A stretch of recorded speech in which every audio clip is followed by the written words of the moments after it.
It's easy to think of the internet as something that's just all around us, to which we have nearly unfettered access. Just think about how often you've accessed the internet today. You're doing it right now to watch this video. Every email you sent, every scroll through a social media website, a visit to Wikipedia, a video game played, a movie or song streamed relies on you having a stable connection to the web. So what would happen if all that access was cut off? For you, losing the internet would be a personal catastrophe that stops you from working, strips you of your entertainment options, and stops you from sharing funny cat videos on Facebook. But for an entire country, the removal of control over the internet could be a nationwide catastrophe that leads to that country becoming a less powerful player on the geopolitical level.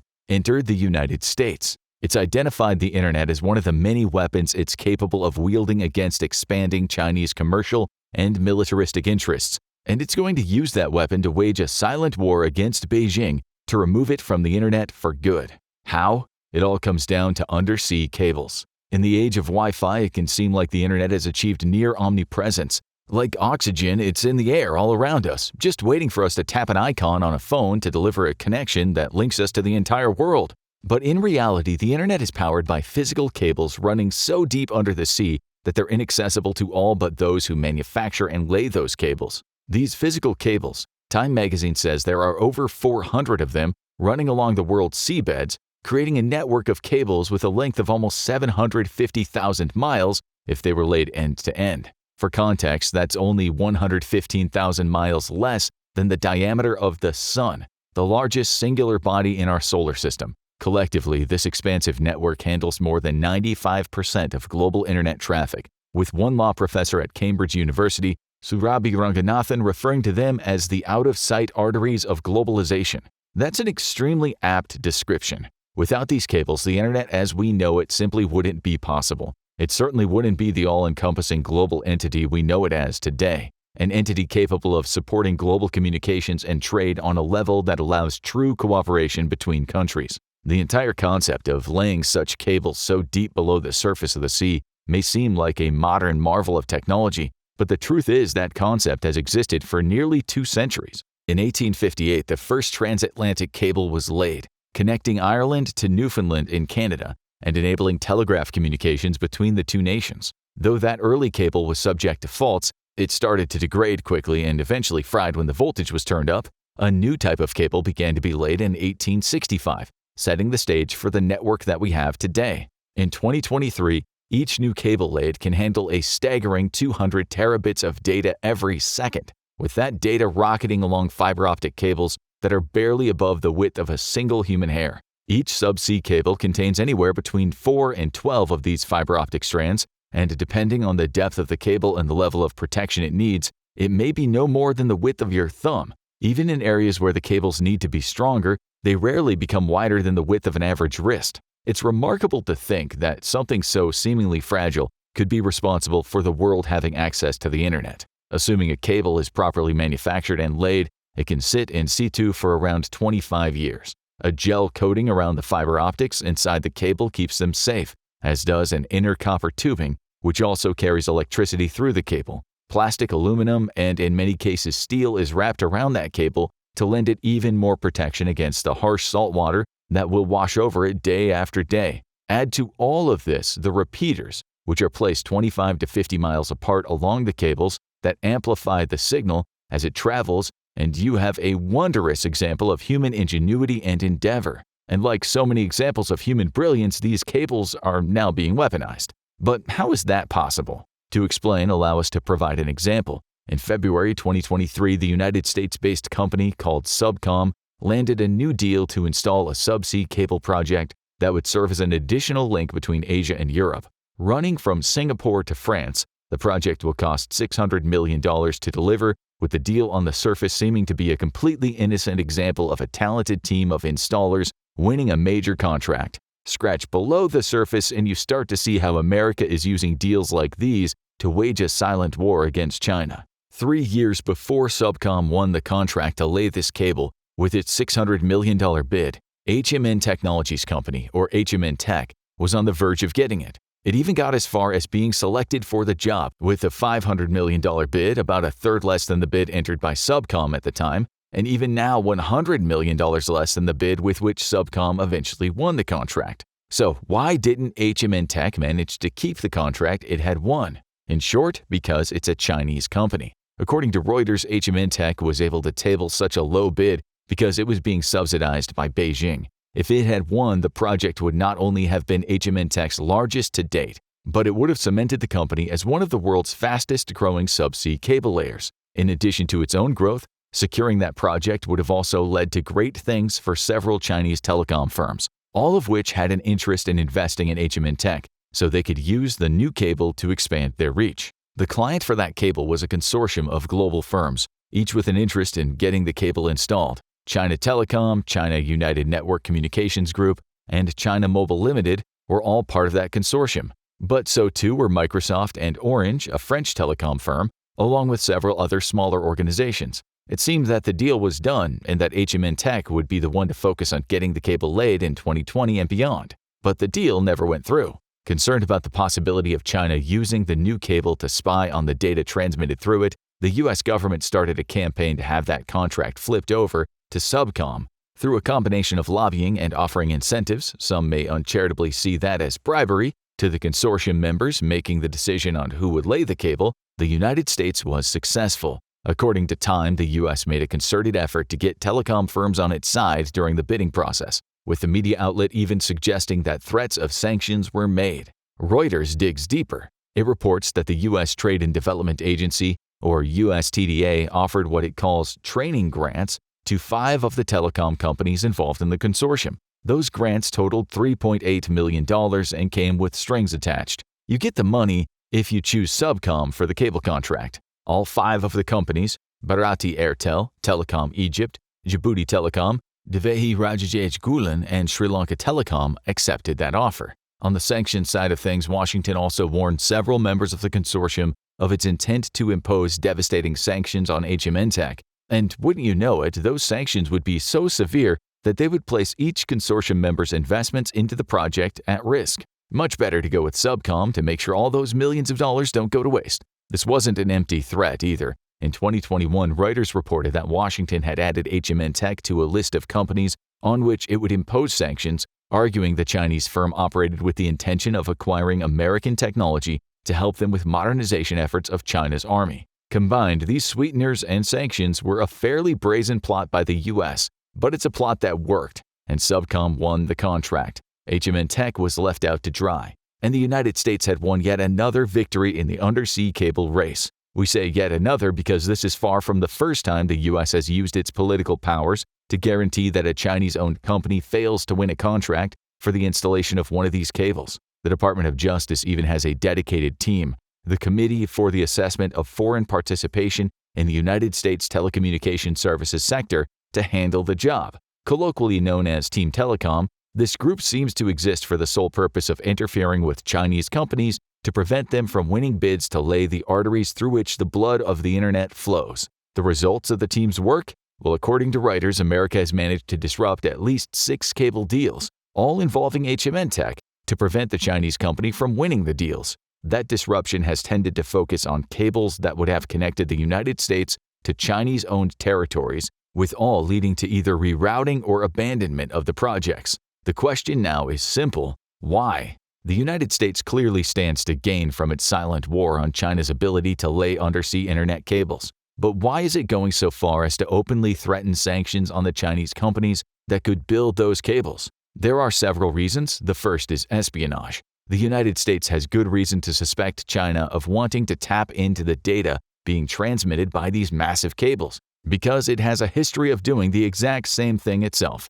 In the 1970s, the United States launched Operation Ivy Bells, sending the USS Halibut submarine deep into the Sea of Okhotsk, which lay in Soviet territory. The operation involved sending a small team of divers 400 feet down to the ocean floor. Each diver had a simple mission: find a cable measuring just 5 inches in diameter that was being used to transmit messages between Soviet military bases. The mission wasn't that complex. The USS Halibut was actually on the search for signs warning Soviet boats not to lay anchor for the risk of damaging the cables, which gave its crew an approximate location. From there, they dived. Eventually, the team found the cable and installed a listening device, measuring 20 feet in length, along that cable without piercing its casing. From then on, the U.S. sent Navy divers to the device to retrieve its recordings and fit new tapes, with each recording containing valuable intelligence for use in the Cold War. Today, it takes a little more than that to tap an undersea internet cable. Many of these cables are now installed alongside underwater sensors, which can detect if a submarine or a diver happens to draw near.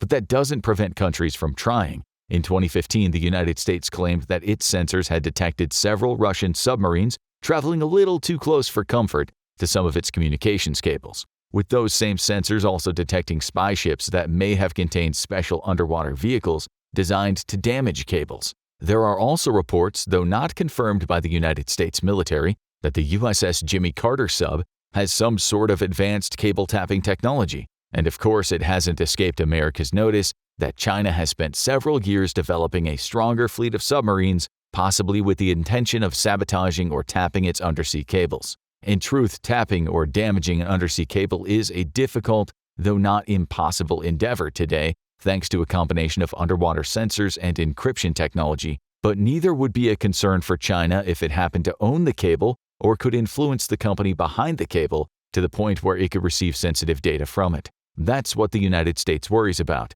By allowing HMN Tech to install cables to lead to either it or the countries that it calls allies, the U.S. could expose its secrets through those Chinese-installed cables. Hence, there are concerted campaigns and sanctions against HMN Tech. However, the possibility of spying or even sabotage isn't the only reason why the U.S. is so keen to keep control of the cables. America attempting to control cable installation isn't just a defensive move against Chinese spying, it's an offensive one that delivers the ability to track Chinese communications. Think about the project that Subcom won from HMN Tech as an example. That line is now being built by an American-owned company, and it connects Singapore to one of America's major allies. It's not outside of the realm of possibility that the U.S. would track the data being sent via that cable, making it practically useless to the Chinese military. Expand this approach globally, and you get a network of American-made cables, all of which could conceivably be used to check in on what China is doing at any moment. That may seem inconceivable. After all, the United States has laws about this sort of thing. The right to privacy is enshrined in the nation's constitution, so it surely wouldn't go so far as to spy on the data being sent via these massive internet cables.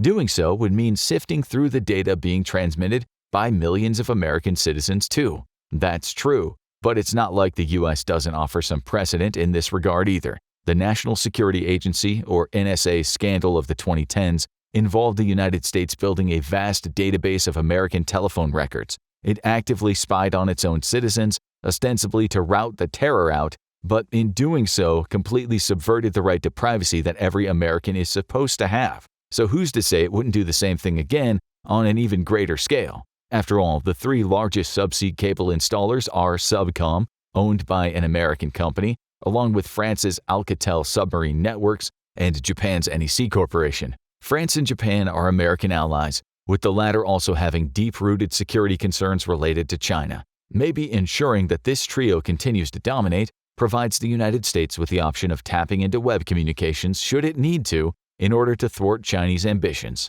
This is all speculative, though it is clear America's reasons for keeping China out of the subsea cable game have as much to do with strengthening itself as they do about keeping information out of China's hands. Add to all this the commercial benefits that come with disrupting Chinese companies. We see these benefits come into play with another example of the U.S. getting involved in a project that had links to China, a set of 4 cables intended to link Hong Kong to the United States. Since 2020, the American telecoms team has managed to ensure the cancellation of all 4 of those cable projects, supposedly because linking Hong Kong gives China access to American data. And that's not necessarily wrong. In 2019, Beijing launched a security crackdown on Hong Kong, which is supposed to be a special administrative region that operates under its own rule. That crackdown led to higher levels of surveillance, with Washington naturally starting to worry that this surveillance would extend to the cables that were supposed to link Hong Kong to the U.S. Devin DeBacker, a senior member of Team Telecom,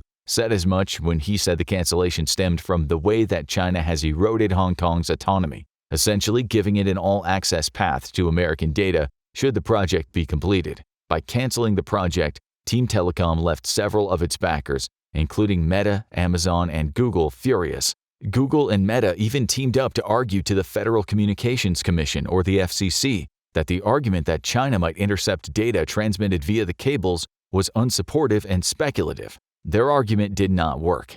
Now the cables that were supposed to connect Hong Kong to America lay dormant at the bottom of the sea, and several projects in which tech titans like Google and Meta invested have been limited. For instance, the Pacific Light Cable Network, which was originally supposed to include a Hong Kong cable, will now only transmit data from the United States to Taiwan and the Philippines. What does all this have to do with commercialism? After all, it seems like the US is damaging its own companies, Google, Meta, and Amazon, all are American businesses, by forcing the abandonment of the project. But the States isn't cutting off its nose to spite its face here. Instead, it's achieving two goals. First, by preventing the cable linking Hong Kong to the US, it's going some way to isolating an increasingly Chinese-controlled territory from business opportunities. In short, Hong Kong won't be able to access the super-fast internet speeds that these new cables would generate. This idea is called technological decoupling, with the intent being to essentially isolate China and its territories from the rest of the world, at least with respect to the undersea network of internet cables.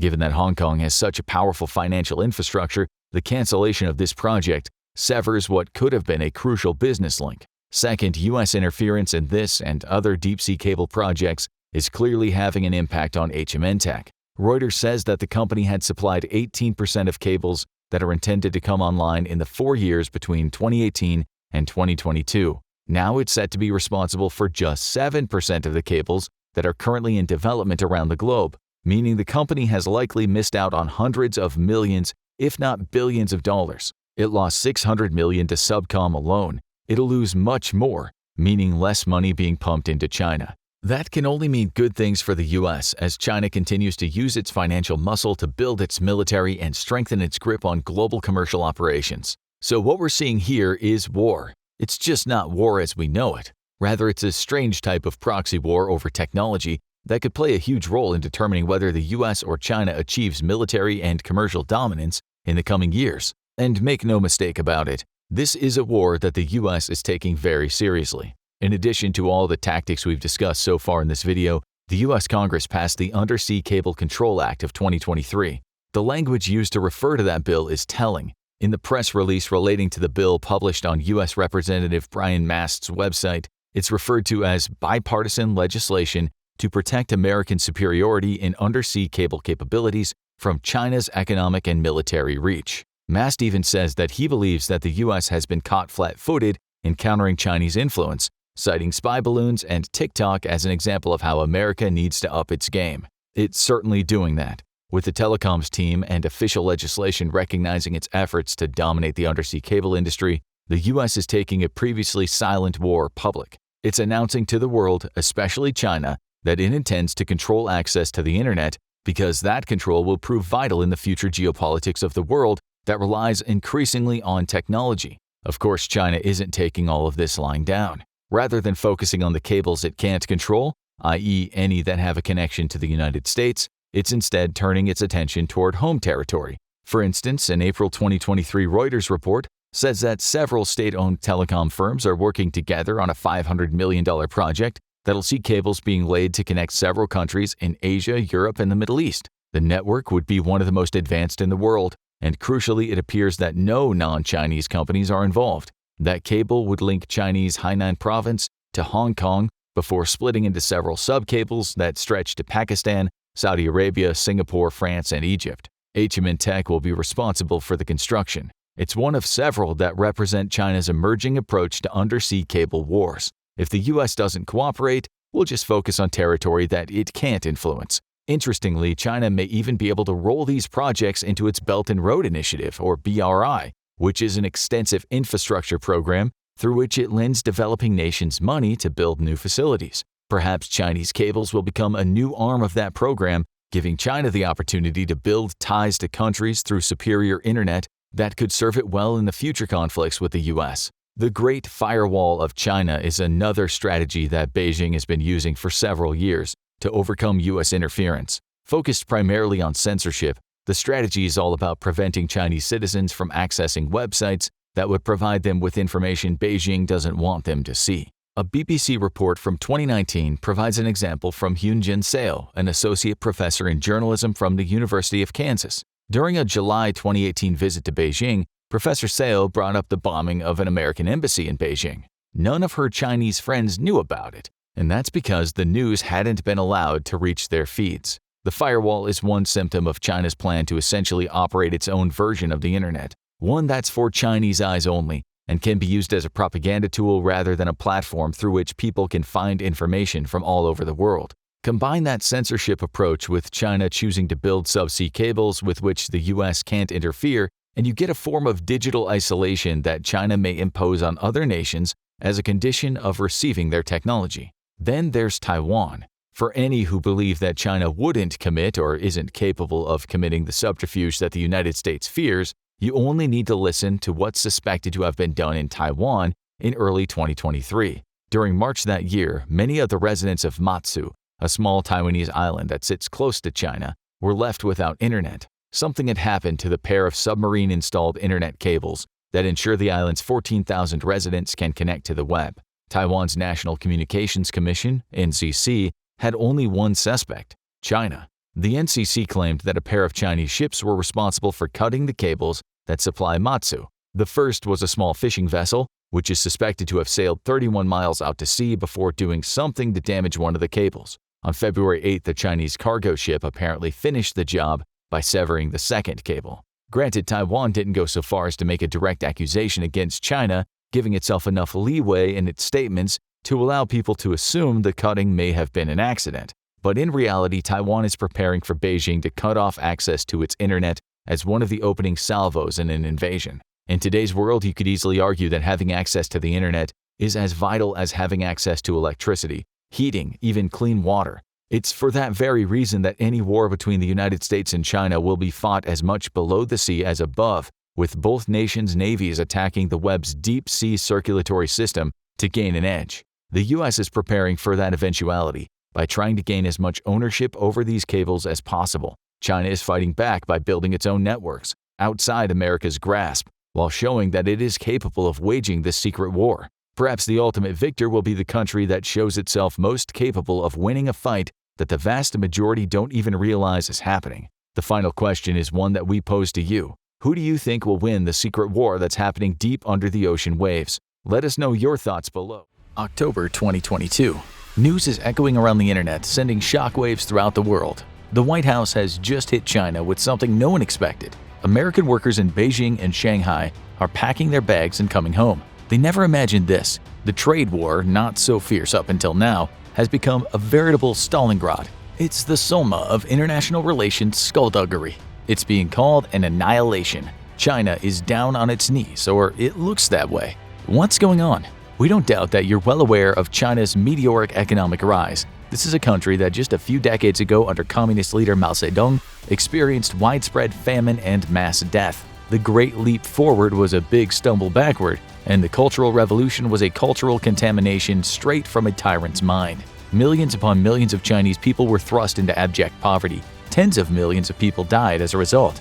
It was the worst of times, and it was a period where you could be executed for even showing the slightest amount of skepticism toward the leftist movement. Unsurprisingly, China's greatest enemy at the time, a country Mao said was the wicked imperialist, was the USA. Things have changed since then, but the present relationship is hardly ideal. Certainly not after what just happened. In the late 1970s, when Mao was a few feet in the ground, things changed in China. The country embraced economic reform. It said it would become a socialist market economy. It leaned into the capitalist mold, and although it was still officially communist, led by the Chinese Communist Party, if Karl Marx could have seen it from the grave, he might have spun around in his coffin shouting, "Scheiße!" Communist in name, but not really in nature, China today is a strictly authoritarian country. It runs a strict top-down enterprise. Under its present leader, Xi Jinping, it clutches onto a kind of exceptionalism. China does things the Chinese way. The US, on the other hand, expects countries to play ball in its ball court, and if they don't, trouble usually follows. Ask any country that's ever had a visit from an economic hitman, if they exist, that is. China became the great tiger of Asian economies. Its growth during the reform was called unprecedented. Sure, there was pervasive corruption and a lot of intolerance toward criticism, but the days of famines and people eating tree bark, or worse, their relatives, was over. The Chinese economy kept on growing. According to the International Monetary Fund, their GDP hit $1 trillion in 1998. that was still way behind the wealthiest European nations and Japan and didn't look like much compared to the USA's $9 trillion, but things took off around 2006. The Chinese GDP was around $5 trillion in 2009, now well ahead of those European nations and not far behind the US's IMF figure of $14.5 trillion. The World Bank says the United States GDP for 2022 is $20.89 trillion. China's is $14.72 trillion. The prediction for China in 2027 is $28.2 trillion, with the prognosis for the US being $30.2 trillion. Still, some economists say China will overtake the US. It certainly could. No one will say it's impossible. Well, that's if the US doesn't succeed in crippling China to land that perfect kick where it hurts the most, in its economic golden balls. China became rich because it was a powerhouse in industry and manufacturing. We are sure that when many of you look at the label inside many things you buy, and we mean from toys to an electronic device to a pair of sneakers, you aren't too surprised when you see the words "Made in China." The country's pharmaceutical industry is huge, as is its electronics industry. Machines of all types are made in China, as are many of the clothes you buy. If you're about to go out and get yourself some broadcasting equipment or a computer, there's a good chance it'll come from China. And let's not forget that app you love so much, TikTok, made by the Chinese company ByteDance Ltd. China is a big part of your life, whether you like it or not. We're sure you've all thought about buying a phone from Xiaomi, Huawei, Oppo, Vivo, or ZTE. Why not? They seem decent enough and often cost a bit less than a Samsung or an Apple phone. The Chinese phones industry is catching up. Only a couple years ago, Huawei was ahead of Apple and almost as big as Samsung. Huawei might have left Apple and Samsung in the dust, but the US, how do we say it, peed on Huawei's parade. The US slapped some sanctions on Huawei, telling the public that their favorite phones were Chinese government spying devices. Was that true? Well, we'll come back to that. Although the trade problems have raged for years now, the US needs China, as currently the communist nation is the US's biggest trading partner. The value of goods that the US imported from China in 2021 was just over $506 billion, well above second-place Mexico at $384 billion. In 2018, the US's import business from China was a whopping $538 billion, but in 2019 and 2020 it sank to $450 and $434 billion respectively. This was because of Trump's trade war, when the White House accused China of unfair trading practices. This is why Trump introduced a bunch of tariffs on Chinese goods. The war was on, and China announced to the world that it would retaliate. Whatever you can do, said China, we can do better. And it accused the US of not playing fair. So, if that's the way you want it, said China, bring it on. When it came to the distrust in Huawei, the US wasn't alone. As is usually the case, the UK backed up the US and also cracked down on Huawei. The US's allies all said the same thing. Huawei's wireless networking equipment contains all kinds of backdoors, making it possible for the Chinese government to spy on its users. This was a big deal because Huawei had business with various countries concerning 5G wireless networks. The company was also accused of corporate espionage, meaning it was allegedly stealing intellectual property from US companies that had spent millions upon millions on research and development. To make matters even worse, the US accused China of human rights abuses. The UK government chimed in, saying China used Uyghurs, a Muslim minority group that resides in Western China, as slaves. Huawei was involved, according to the reports in the UK. The US Federal Communications Bureau recently said Huawei and ZTE were both spying on its users, and it looks like these firms will be blacklisted from the US market. The companies have denied the accusations, and it has to be said that no country has found the so-called smoking gun that proves these claims. Even TikTok was accused of spying on its users, with Trump stating that it was a national security threat. TikTok wasn't banned, but it had to make some changes. Meanwhile, China says the US has no proof of all this spying. It says the US is using dirty tactics to undermine the Chinese economy. The spying thing, says China, and the other allegations are just part of the US playing games with trade. This is sometimes known as trade protectionism. The question is, who is benefiting from this and how? The question was asked just as Trump was introducing new tariffs, and one analyst wrote, regardless, a drop in imports from China only actually reduces US reliance on China if companies manage to find viable substitutes. But last year, the United States was not able to fully meet the need for alternatives to Chinese merchandise. That same article said the winners were the countries that the US had turned to after snubbing China. Two of the main nations that filled the gaps were Taiwan and Vietnam. Europe and Mexico also filled in some other gaps, and it should be said that China introduced its own tariffs on American goods. Trade wars are a complicated thing, as you'll soon see. In 2020, an analyst writing for Carnegie said China actually came out better at the start of the early trade war. It might have lost some of its business in the US, but when that happened, it was able to compensate by ramping up sales to nearly everyone else. Something also happened that wasn't great for the US. As Forbes said recently, all this trade warring has been detrimental to the US companies working with China. The article said America First trade policies have put Americans and US companies last. So at first sight, it might seem that the trade war wasn't exactly doing that much damage, but that was then. This is now. The US has completely changed its plans. It recently enacted a kind of economic Schlieffen plan that is part of the ongoing assault to hit China from several directions. As you know, China has a massive electronics industry, the biggest in the world by far. And we're not just talking about sales of phones here, but many of the components that go into various machines. According to one source we found, for 2020, China's electronics global exports added up to a massive $710 billion. Taiwan was next at $219 billion, and the US was third at $162 billion. We should add that different sources give different numbers, but China is always well ahead of everyone else. The key here is metal oxide semiconductor field effect transistors, something we doubt the average person who owns an electronic device is able to talk about at the dinner table. We doubt you've been on a Tinder-arranged date and just after you ordered your well-done steak, you savage, you tried to impress your date by going on about how much you dig monolithic integrated circuits. If you ever wanted to try that, it might be better to use the more familiar term for this bit of silicon, the microchip. These tiny things changed everything. They were an integral part of the computer revolution. And that's why the area of Northern California where dreams are made and young guys in sweatpants have more money than an entire nation is called Silicon Valley. While people might queue overnight to be the first to buy an expensive but pretty phone, the thing these enthusiasts should predicate is what's inside, not what it looks like. It's the chips that count, and if you have control over the chip business, you have the power. What just happened is the US tried to mess up China's chip world. Almost overnight, the US introduced new rules, making it really hard for China to import what the media called key chips and components for supercomputers. The White House fears China might use such technology for advanced military capabilities. After all, you need the best electronic components and chips for the best weapons. Still, is it really all about weapons? It's obviously more than that. It's about making China hurt economically. Let us explain. Taking chips away from China is a huge deal that will greatly hamper Chinese technology. As one analyst said to CNBC, there is no going back to the way things were. With the latest action, the chasm between the US and China has now expanded to the point of no return. If US companies want to sell China such technology, they'll have to get a license first, and we're sure getting a license won't be so easy. The same applies to foreign chips if American tools or software are used in the production of the chips. And when it comes to the machines that help make the chips in China, if they're from an American company or involve American-made tools, then a license will be required if they want to go on selling stuff to China. As we said, you only have an empty shell without the chips. So if China can't get a hold of the chips it needs, what's going to happen to its electronics industry? From now on, China will really struggle to get the most advanced chips, which means it'll fall behind in areas such as artificial intelligence and quantum computing, not to mention making any kind of advanced electronic devices.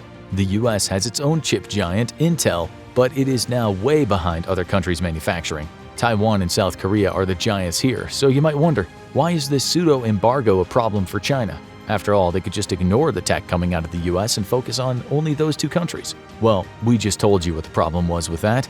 The new US rules apply to technology, hardware, or software that uses any kind of American tools. For example, Taiwan Semiconductor Manufacturing Company, TSMC, is the world's largest semiconductor foundry. Word on the street is that the company is critical to many brands around the world when it comes to making products. Not surprising, given that Taiwan and South Korea make up about 80% of the entire chip foundry market. TSMC uses American products too. When the US was busy trying to kneecap Huawei, Trump used something called the Foreign Direct Product Rule to stop Huawei from getting its chips from TSMC. As you know, this pretty much crippled Huawei's phone business. Now that the US is expanding its economic influence over the sector, what will happen to the rest of China's electronics firms? And what will China do? First of all, it'll be pretty damn angry. What's happening is akin to you having the world's biggest candy business and being told you no longer have access to sugar. China might have to fall back on its homegrown chip giants, which by all accounts aren't even in the same league as the guys in Taiwan. China's biggest chip manufacturer is Semiconductor Manufacturing International Co. But in terms of chip sophistication, it just isn't close to what China is getting from Taiwan. If China wanted to rely on just its domestically produced chips, it would have to go without things such as AI chips and the processors that are used in supercomputers. If you want to make those super sophisticated chips, you need something called an ultraviolet lithography machine. You can only get those from a company in the Netherlands named ASML. But will the new rules mean it can't sell products to China? You can bet that the US will put pressure on the Netherlands to make this a reality. Those following what's been happening have said that China is still far from realizing its dream of being totally self-sufficient when it comes to making computers.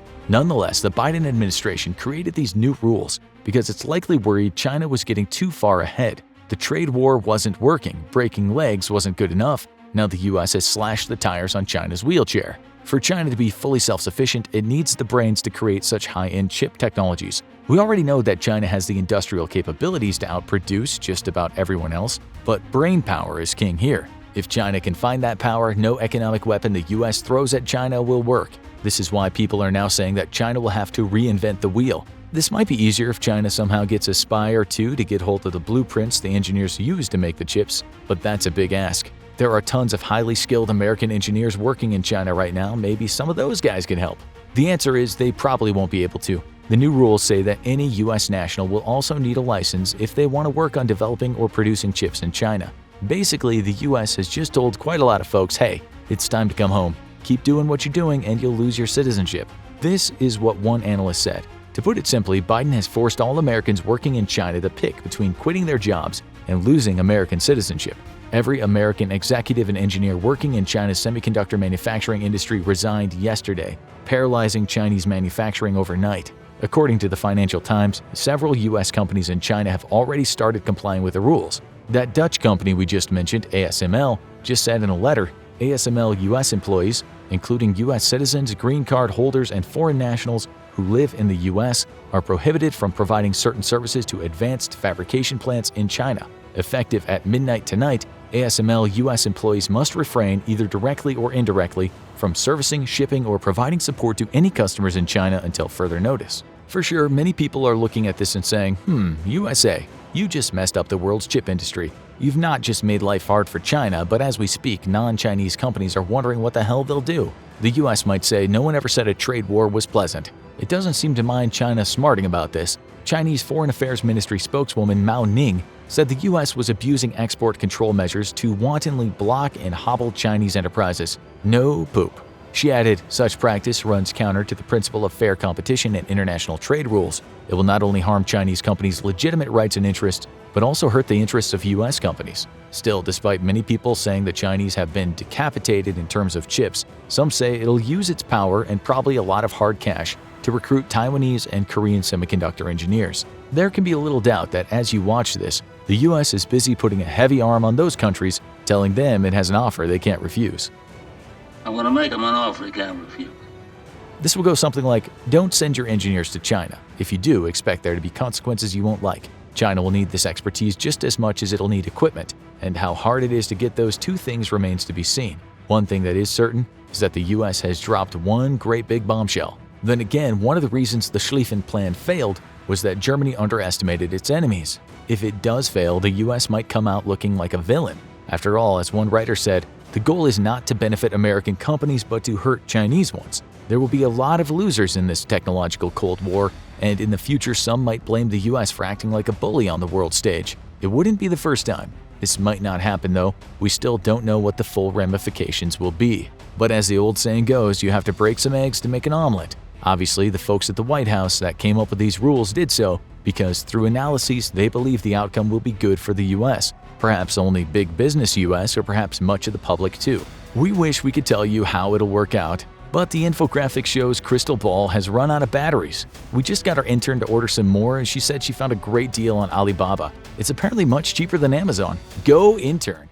The United States, the world's premier military power. China, a rising power that may one day be able to challenge the US's own, but today cannot. What if these two military giants went head-to-head though, and the conflict played out on China's own shores? What if the United States decided it needed to invade China? Could China defend from a US invasion? First though, is conflict between the two even probable? The short answer is yes, and the possibility is frighteningly real and seemingly only growing more realistic by the day. Today, these two great powers find themselves locked in what historians have come to term Thucydides' trap.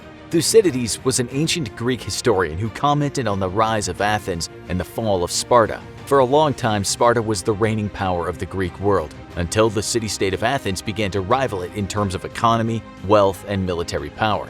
The end result was an inevitable war between the two city-states and their allies, as one side, Sparta, sought to hold on to its spot as the #1 power, and Athens sought to dislodge it. If you think that's ancient history, then consider that out of 16 instances in just the last 500 years alone of a rising power supplanting a pre-existing power, war broke out 12 out of 16 times. Clearly, the odds are not good that the US and China can avoid war. To make matters worse, the seeds of conflict between the two nations already exist in a variety of potential flashpoints. The biggest of these are Taiwan's continued independence and China's aggressive and illegal expansion into the South Pacific.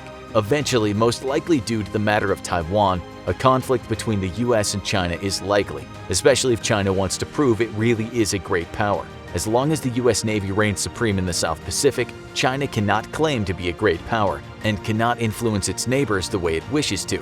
For China, conflict with the US is all but inevitable, not just a matter of national pride, but one of continued political survival for a communist party that finds itself increasingly isolated from the outside world by growing democratic movements along its borders. So what if the worst came to worse? Could the US successfully invade China?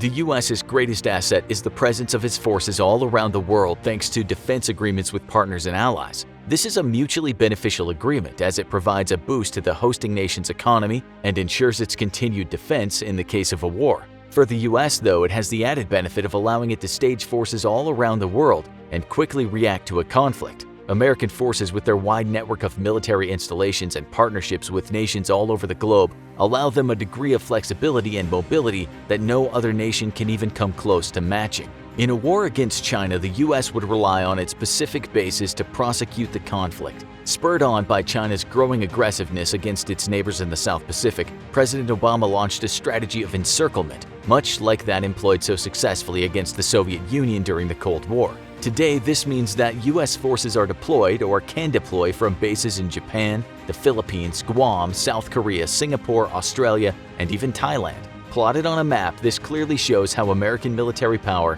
is posed to contain China, no matter in which direction it attempts to move its own military. The reverse is also true. The wide dispersion of US power in the South Pacific allows it to use military force against China from multiple avenues of approach, forcing Chinese defenses to spread out amongst a host of potential threat vectors. However, the primary purpose of US encirclement is not to start hostilities, but rather to respond to them or prevent them altogether. China's chief strategic problem is that it relies on overseas routes for most of its trade, with up to 60% of all Chinese trade passing through the South Pacific.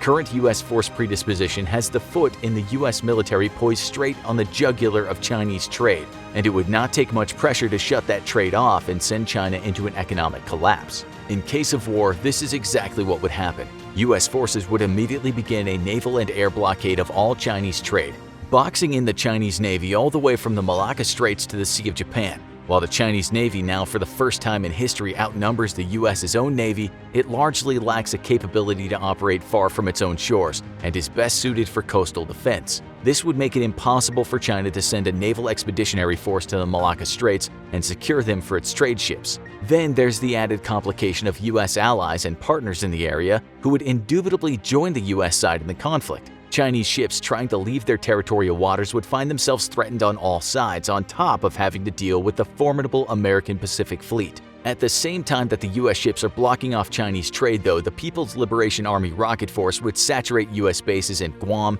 South Korea, Japan, and possibly even the Philippines. These attacks would overwhelm American missile defenses and cause considerable damage, requiring weeks of repair to bring them back into operational status. This huge missile volley would greatly delay US offensive operations by both its air and naval fleets, not to mention the preparation of any sort of invasion force. However, it would also greatly anger the nations that host US forces, as missiles like the DF-21 ballistic missile have a margin of error that can be as much as several hundred meters. Missiles would be destroying not just US forces but also Japanese, South Korean, and Filipino military assets and even civilians. This would further cement support for US action against China.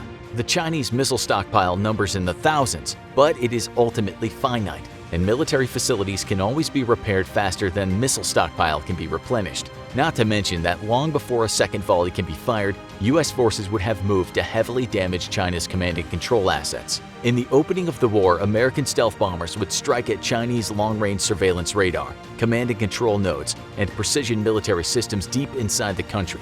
These attacks would be mirrored by a missile barrage nearly as large as China's own being launched by America's large submarine fleet, most of which are capable of carrying long-range land attack cruise missiles. While China may be able to hold the U.S. surface navy at bay with its rocket forces for a few weeks, possibly even a few months, the U.S. submarine force would be impossible to target with those same rocket forces. And given China's extreme lack of anti-submarine warfare assets, the American Silent Service would all but have the run of China's coast. American stealth aircraft and submarine forces would continue striking deep into China, destroying air defense networks, satellite communication nodes, and other vital facilities for coordinating China's ability to threaten the American Navy. U.S. stealth bomber losses would no doubt be very high, potentially knocking the entire fleet of 20 U.S. B-2 bombers out of commission within the first few weeks. Air attacks would then have to rely on unmanned drones, supplemented by submarine cruise missile strikes, but eventually Chinese defenses would be eroded enough to allow B-1 and even B-52 strategic bombers to begin to soften up Chinese coastal defenses. Going any further inland would likely be fatal for B-1 and B-52s,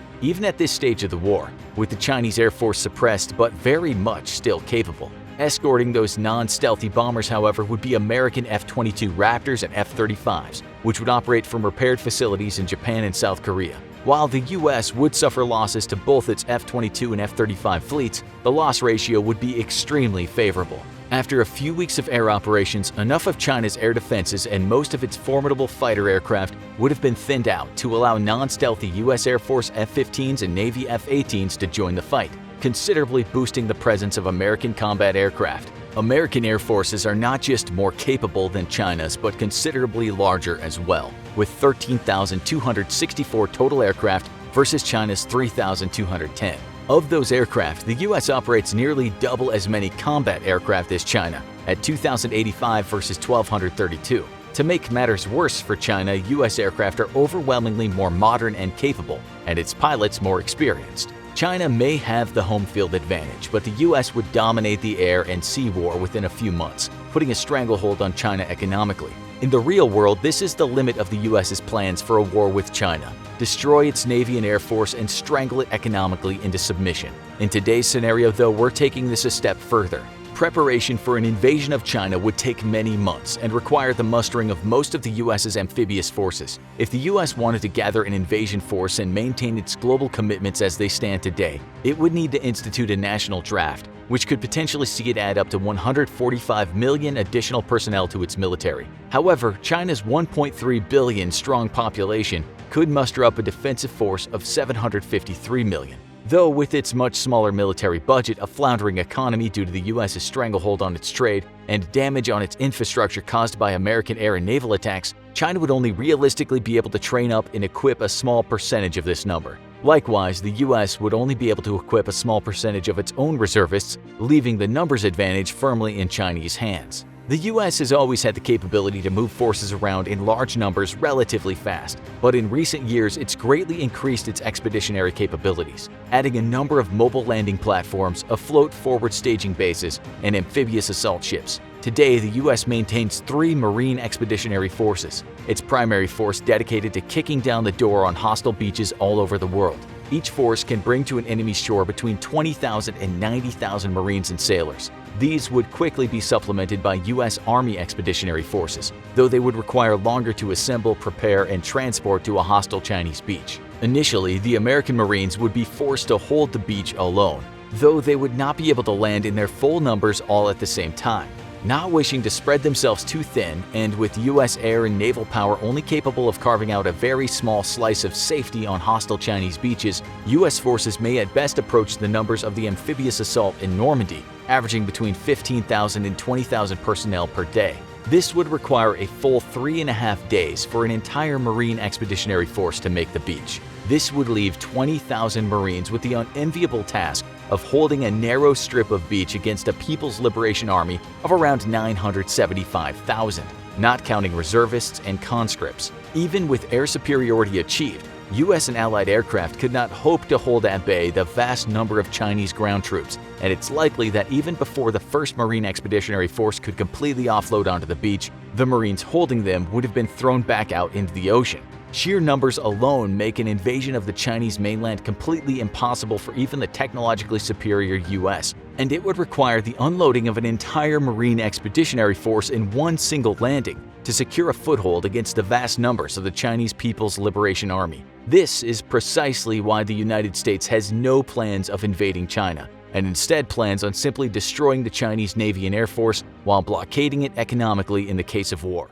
The US and Philippines just outplayed China in the South Pacific, and President Xi Jinping is fuming mad about it. Did a recent US and Philippine deal just prevent World War III, or only ensure it'll happen anyway? On February 2, 2023, with the stroke of a pen, the US undid nearly a decade of hard work by China in attempting to sway the Philippines away from its ally. The troubling thing is that it almost worked, and the results would have been disastrous not just for the US but for the liberal and democratic world order. The Philippines is one of the most important nations in the South Pacific, thanks to its geographic location on the world stage. It sits astride the world's most important shipping lanes, which means that the nation can have a direct impact on the trade of most of the world's countries. This is of critical concern to China, seeing as the vast majority of its exports travel by sea. Even more importantly, though, is the fact that the nation imports over 60% of its oil from the Middle East via the sea. This is why China has worked so hard to modernize its navy and now has the world's largest navy. But that's not telling the full story, because pound for pound, China's navy still doesn't come close to matching the might of the United States' own navy. In battle force missiles alone, or the number of missiles for anti-ship, surface attack, and air defense, the US still leads by nearly 50%, though China is working to close the gap. China's no pushover, though, and its new Type 055 destroyers are the most modern in the world, prompting the U.S. to hurry its own new destroyer design into construction. Most important to China is its new aircraft carriers under construction. Its Fujian Type 003 carrier is undergoing sea trials at the moment, and a second carrier is under construction, bringing China's total carrier force up to 3. However, it's rumored that China is already constructing its Type 004 carrier, which will be a true rival to the U.S. Ford class. These carriers will be critically important, because without them, China simply can't operate far from its own shores against major powers like the U.S. And China desperately needs to be able to project power deep into the South Pacific and Indian Oceans both. Currently, China's crippling Achilles heel is the multiple choke points in the Straits of Malacca or Gulf of Oman, where the U.S. Navy could interdict its maritime shipping. Modern Chinese forces face the exact same problem that World War II Imperial Japan faced. It's too easily cut off from vital imports by sea, despite its massive land border with the rest of Asia. This has been a big reason why China pushed its massive Belt and Road Initiative with very mixed results. America's New Deal with the Philippines is the largest expansion of military access to the former U.S. colony in 30 years. The agreement opens up 4 new airfields for U.S. aircraft and grants America the right to maintain equipment and personnel in those bases. Now the U.S. has access to 9 total air bases on the island, allowing it to greatly expand its military presence in the South Pacific. Sitting astride China's sea lines of communication, the U.S. can enforce a blockade of China with ease from the Philippines in case of war. But that's not the only reason this new U.S.-Philippine agreement has Xi Jinping hopping mad, because the expansion of American air power in the Philippines also threatens the most important item on China's agenda, the forceful reunification of Taiwan. The Philippines' northernmost island is just over 100 miles from Taiwan, and this is significant for the U.S. and its allies in case China tries to invade the island. Any war against China over Taiwan will be one waged at sea and in the air, but China holds all of the advantages in both regards. Its forces can safely operate from bases and ports on its own very heavily defended soil, while the U.S. and its partners have to fly aircraft from hundreds of miles away to defend Taiwan. The closest airfields outside the Philippines to Taiwan are located in South Korea, hundreds of miles away from Taiwan. The bulk of U.S. air power in the Pacific, though, is either on aircraft carriers, in Japan, or in Guam. U.S. carriers will likely be forced to stay significantly far away from Taiwan in case of war due to the threat of Chinese anti-ship ballistic missiles, of which China has hundreds, and aircraft flying from Japan or Guam would take as much as half a day just to arrive on station. This is a huge logistical challenge for U.S. forces in the region, as it limits how fast they can respond to a conflict, how long they can be engaged in combat operations, and how fast sorties can be generated. When you consider that U.S. stealth aircraft can only carry 4 long-range air-to-air missiles each, it only further complicates the air defense of Taiwan. But airfields in the Philippines are much closer to Taiwan and would allow the U.S. to more rapidly generate sorties to defend the island. This makes U.S. defense much more credible and helps deter Chinese ambitions to seize Taiwan by force. Ultimately, the best way to win a war is to never fight it at all. But access to 4 additional airfields in the Philippines are also important for another reason. It gives China more targets to shoot at. Currently, China has enough ballistic missiles in its People's Liberation Army rocket force to engage every single U.S. vessel and saturate its air defenses, with missiles left over to target every U.S. airbase in the region. This will be catastrophic for American efforts to defend Taiwan. And in dozens of wargame scenarios when China struck first in a bolt-out-of-the-blue attack, it managed to destroy as much as 90% of the U.S.'s air power in the region while it was still on the ground. Runways can be quickly repaired, but aircraft are much harder and costlier to repair. The U.S. has deployed an array of missile defenses in its bases in the Pacific, but it's still woefully short of the number believed to be needed for even a portion of current U.S. assets to survive a surprise ballistic missile attack. Many American military leaders have been ringing the alarm bell for years, but America's Congress has been slow to act. This is where access to 4 additional airfields becomes so important. China now has to plan on saturating 4 additional airfields and has to deal with the logistical headache of trying to keep dozens of airfields knocked out of commission for the duration of the war against the U.S., an extremely implausible proposition. Each new airfield that the U.S. forces gain access to diminishes China's ability to keep U.S. air forces out of the fight. The American-Filipino Agreement is itself an expansion of a 2014 Enhanced Defense Cooperation Agreement. At the time, the future of the U.S.-Philippines relations were very uncertain. The Philippines was and still is a critical U.S. ally, and both sides have enjoyed a long defense relationship. But conflict quickly arose between President Rodrigo Duterte and President Barack Obama. The rift between the U.S. and the Philippines was caused by President Duterte's very violent persecution of a war on the nation's crime. Duterte, a populist authoritarian, came to power on a campaign promising to end violent and drug crime in the Philippines, and upon taking office empowered his police forces to do everything necessary to crack down on criminals. Very quickly, however, Duterte's war on crime became an outright slaughter, with thousands of drug dealers and drug users killed at the hands of the police. Drug users were even murdered in vigilante-style killings, their bodies left out in the street with a sign around their neck spelling out their crime.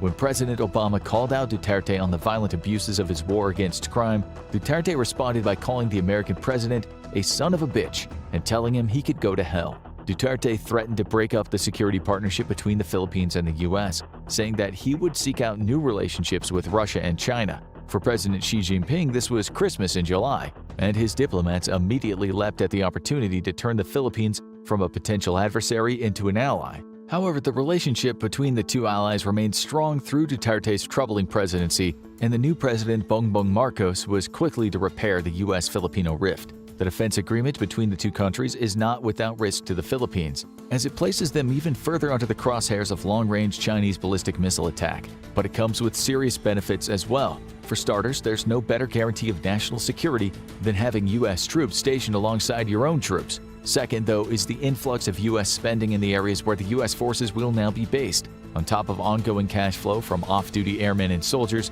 the U.S. is also investing $82 million directly into the construction of its bases in the Philippines. This is significant for the local economy, as unlike China's Belt and Road Initiative, the U.S. is hiring local companies rather than simply using its own.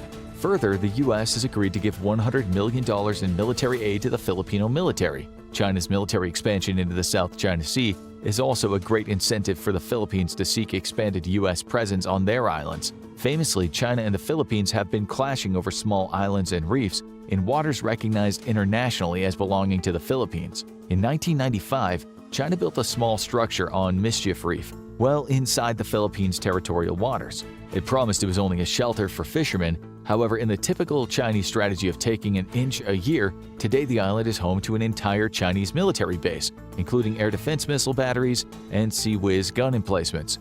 The reef even features a runway long enough for China's largest planes. This has been part of China's militarization of reefs across the region, as it used dredges to create artificial islands. An international ruling at The Hague ruled against China's claim of ownership to these waters and in favor of the Philippines, Vietnam, and other nations, to which China said, "Cool story, bro," and kept on building what are essentially unsinkable aircraft carriers. Now these military bases pose a significant threat to the U.S. and its partners in the region, and have been militarized to such a degree that the U.S. Navy would have to dedicate significant resources to their destruction before being able to engage in combat operations near Taiwan. In response to this new agreement between the U.S. and Philippines, Chinese Foreign Ministry spokesman Mao Ning stated that the deal would escalate tensions and endanger peace and stability in the region.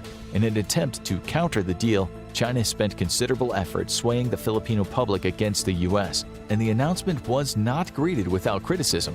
However, public opinion on the U.S. remains strongly favorable, with about 63% of surveyed Filipinos through 2018 to 2019 all having positive opinions of the U.S. This follows a historical trend where the U.S. has been seen as the favorite foreign nation of most Filipinos since the early 2000s. A 2022 poll showed that 89% of Filipinos had a great deal of trust or a fair amount of trust in the U.S., and the vast majority favored stronger economic ties with America than China. This is in comparison with Filipino views on China, which are overwhelmingly negative. In the same 2022 poll, only 5% of those surveyed had a great deal of trust in China, and 28% had a fair amount of trust. 67% had no trust at all or very little trust in China. This put China behind even Russia despite the war in Ukraine. The time of Duterte's cozying up to China is now over, and the U.S.-Philippine relationship has been righted. This is bad news for China, which has seen half a decade of influence operations go up in smoke, similar to its efforts to sway Australia away from the U.S. What's bad for China is good for the world, though, as a Chinese invasion of Taiwan would be disastrous for the current world order. In a century increasingly defined by the struggle of authoritarianism versus democracy, China's destruction of Taiwan would be a significant low point in world affairs. But the threat is far more practical as well, as Taiwan manufactures most of the world's most sensitive electronic components, and a Chinese monopoly on those devices that modern economies run on would mean the Chinese Communist Party would have direct leverage over every nation on the planet. Either do as President Xi wants, or you'll be denied the microchips your economy needs to continue running. With the new Chinese-Russian partnership, which explicitly stated both nations' interest in pushing their version of authoritarian government on the world, the fate of Taiwan could end up defining the entire course of the 21st century. Sources within the Department of Defense estimate that war with China is inevitable and likely to happen within 18 to 24 months from July of 2023. While the war will be costly, there's one undeniable fact: China is terrified of the U.S. Navy. But it doesn't mean that America will win. In any confrontation between the U.S. and China, it's both sides' navies who do the bulk of the fighting and decide the very fate of the Pacific and beyond. If China wins, its authoritarian model will spread around the world as it uses its global near monopoly on semiconductors to bend nations to its whim. Think you're safe in Europe? Until Macron figures out how to run sensitive electronics off of croissants, think again. Because even our European cousins' fates are intertwined with America's struggle with China in the Pacific. America's win conditions for any war with China are resolute. Nothing less than the total destruction of the Chinese Navy and the Chinese Air Forces will do. While America isn't seeking confrontation, it has stated goals of what it will accomplish if it happens. The U.S. will not broker any chance of a resurgent China challenging it again 2 decades later, in the style of early 20th century Germany. Thus, the U.S. will seek to absolutely smash China's ability to project power past its own shores. Standing firmly in the U.S. camp are Japan and Australia, and heavily favoring America, as well as treaty-bound to help defend it, are the Philippines and South Korea. That leaves China as the outlier in its own neighborhood, as every significant power on its bloc has opted to throw its lot in with the U.S. And while a comparison of both sides' navies is important, what's even more important is that the U.S. will not be fighting alone. If China chooses to go to war, it'll be stepping into a cage match with no friends. Well, maybe North Korea if it's feeling particularly suicidal that day. So what does the tale of the tape tell us? One-on-one, the American and Chinese navies are the 2 most powerful naval forces in the world. China has pulled off nothing short of an economic and industrial miracle, growing its navy in 20 years from a brown water force incapable of challenging a single U.S. carrier strike group directly off its own shores to one that'll soon be a bona fide blue water navy capable of global operations. In numbers alone, China fields 730 ships versus America's 484, though these are not all fighting ships, as both navies have about as many support vessels as combat vessels. However, when it comes down to fighting ships, China outnumbers America. The Chinese have 78 submarines versus America's 68, 50 destroyers versus America's 92, 43 frigates versus 0 for the US, 72 corvettes versus America's 22, and 150 coastal patrol craft versus the US's 10. The only categories the US outnumbers China is in aircraft carriers with 11 versus 2 and amphibious assault ships, sometimes known as light carriers, with 9 versus 3. The Chinese Navy has more combat hulls than the US, prompting the Secretary of the Navy to comment that the US desperately needed to increase the size of its fleet, coupling his statement with the bad news that America cannot keep pace with the Chinese shipbuilding. However, that's not the full story, because when it comes to tonnage, the US Navy has nearly twice the tonnage of the Chinese Navy, and that matters when a significant amount of that tonnage comes from 11 American supercarriers, each fielding a small air force that on their own would be a formidable challenge for most nations' own air forces. The fact is, the US has fatter ships than China, which means they can take more punishment, have more capabilities, and field more weapons. 5 years ago, the US had nearly triple the number of battle force missiles than China, a total count of every type of missile a warship could carry. By 2030, China will have closed that gap significantly, but the US is still estimated to have a 50% lead. However, China is not resting on its laurels, and while the Pentagon wants 350 manned combat ships by 2045, China is projected to have 460 by 2030. The rate of production in China is incredible, with China pumping out about 20 warships a year, while the US struggles to get 6 out. It doesn't help that China has 13 shipyards, and most of them have more capacity than America's 8 shipyards. Just one has more capacity than all of American shipyards combined. But that's not the full story. During the Cold War, after all, the Soviets had a larger navy than America, but nobody would have ever argued the Soviet ships and submarines were an equal match to their American counterparts. The US is a firm believer in quality over quantity, and historically this has proven to not just be a war-winning strategy, but one that delivers extremely lopsided victories. While the newest batch of Chinese destroyers are featuring better radars than those present on older US hulls, the overall advantage is still squarely on the American side. The US also fields more and better missiles than China, and on a platform-to-platform basis, the advantage is almost always heavily in America's favor. But the US isn't resting on its heels, and the Navy has an ambitious program to tackle the numbers disparity between the two sides through technology, of course. Currently, the Navy is testing a variety of unmanned vessels that will one day soon be complementing U.S. task forces. Already, the Navy is using unmanned drones for aerial refueling of its combat aircraft, which frees up platforms which would normally be reserved for the role, increasing the overall power of each carrier's air wing. But soon drones will be doing everything, from patrolling for enemy submarines to carrying out mining or demining duties, engaging in suicide attacks against high-value targets, and possibly even serving as nothing more than floating arsenal ships, drone platforms with as many as 500 vertical launch cells that will simply follow U.S. fleets around until they're needed to engage targets. America is betting big on unmanned tech to level the playing field between the two sides, because while having bigger, more capable ships is good, it also means that the loss of each individual ship is a bigger proportional loss of combat power. What if war broke out today, though?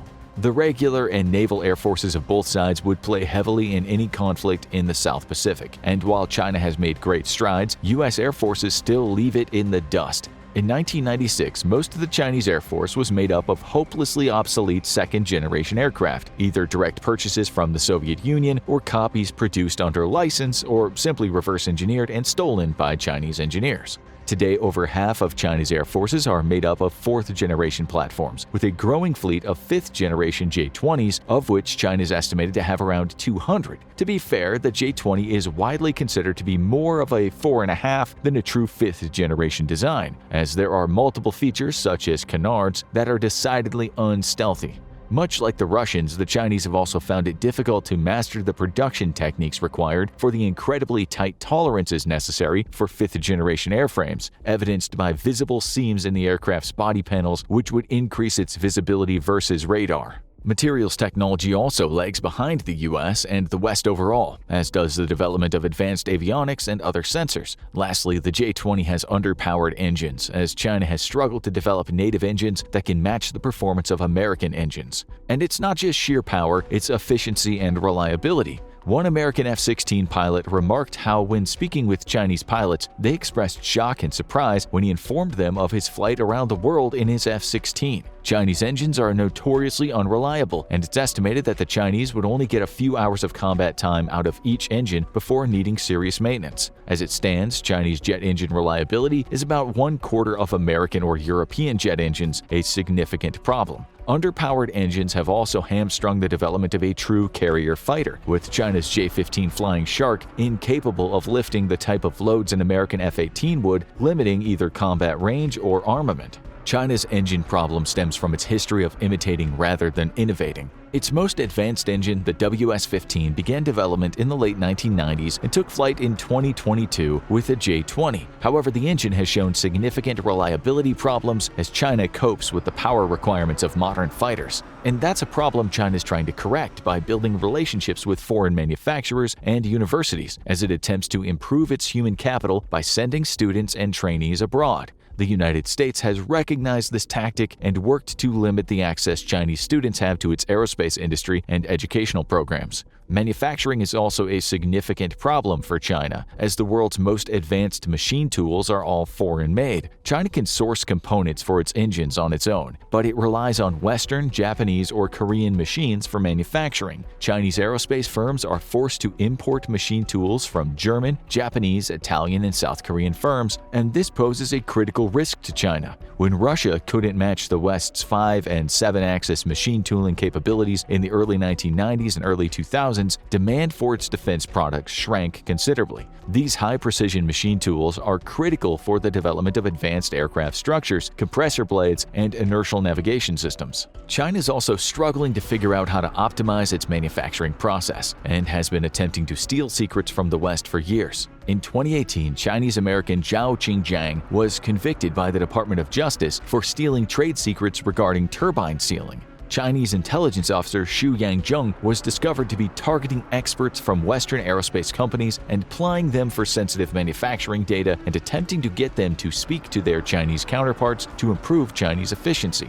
Despite plenty of theft of intellectual property, the country is basically built on it, the one thing that China can't steal is expertise, and its native workforce lacks the decades of training and experience to properly implement the stolen knowledge. That situation is unlikely to change anytime soon, as China historically has a significant problem attracting talented immigrants. On an airframe basis, though, the US has a significant advantage over China, with a completely modern fleet that sees ongoing modernization efforts through either upgrade programs or the acquisition of new aircraft like the F-35. It's no secret that the US absolutely loves its air forces, and it fields nearly twice as many fighters as China does. It also has 7 times as many special mission aircraft critical for modern success than China does. Notable mentions, however, are the F-22 Raptor, which blows the J-20 out of the sky, literally, if it ever came down to it. The Raptor is facing a modernity problem, as its old architecture makes it prohibitively expensive to significantly upgrade its electronic brains, but it's still significantly more lethal than anything in the Chinese fleet. Even China's most advanced balloon technology is no match for the deadliest plane in the sky. The Raptor's ever-evolving little brother, though, is what China should be the most worried about. The F-35 is not as stealthy as the Raptor, but what it lacks in stealth it more than makes up for in literally everything else. The aircraft is designed from the ground up to be a true 21st century weapon. It features high levels of automation unmatched in any other platform, which lets the pilot focus on the job that matters, killing bad guys or avoiding being killed in return. A system of distributed cameras also allows its pilot to look through the frame of his own aircraft, giving him unparalleled situational awareness. But the F-35's real strength is its ability to speak with other weapon systems in the U.S. arsenal, in effect making it a miniature airborne air traffic control. It can even guide the weapons fired by other aircraft or surface platforms to their targets, allowing it to use its stealth to penetrate into airspace that its fourth-generation cousins couldn't, while guiding their long-range weapons to targets it can see.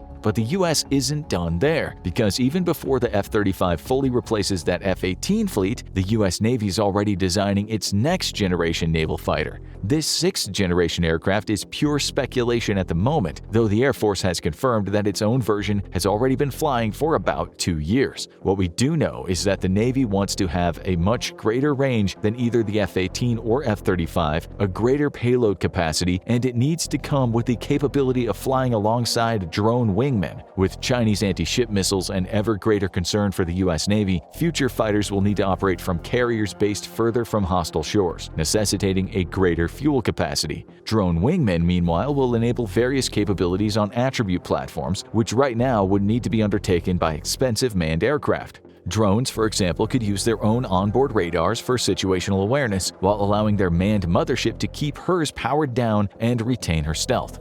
When it comes to hitting where it hurts, China has developed an impressive array of long-range anti-ship missiles. The YJ-12 is the primary weapon used by China's bombers and its large array of coastal missile batteries, with an estimated range of about 300 miles. It's a subsonic weapon, though, and thus vulnerable to robust American air defenses, though an ability to conduct a supersonic sprint in its terminal phase increases its lethality.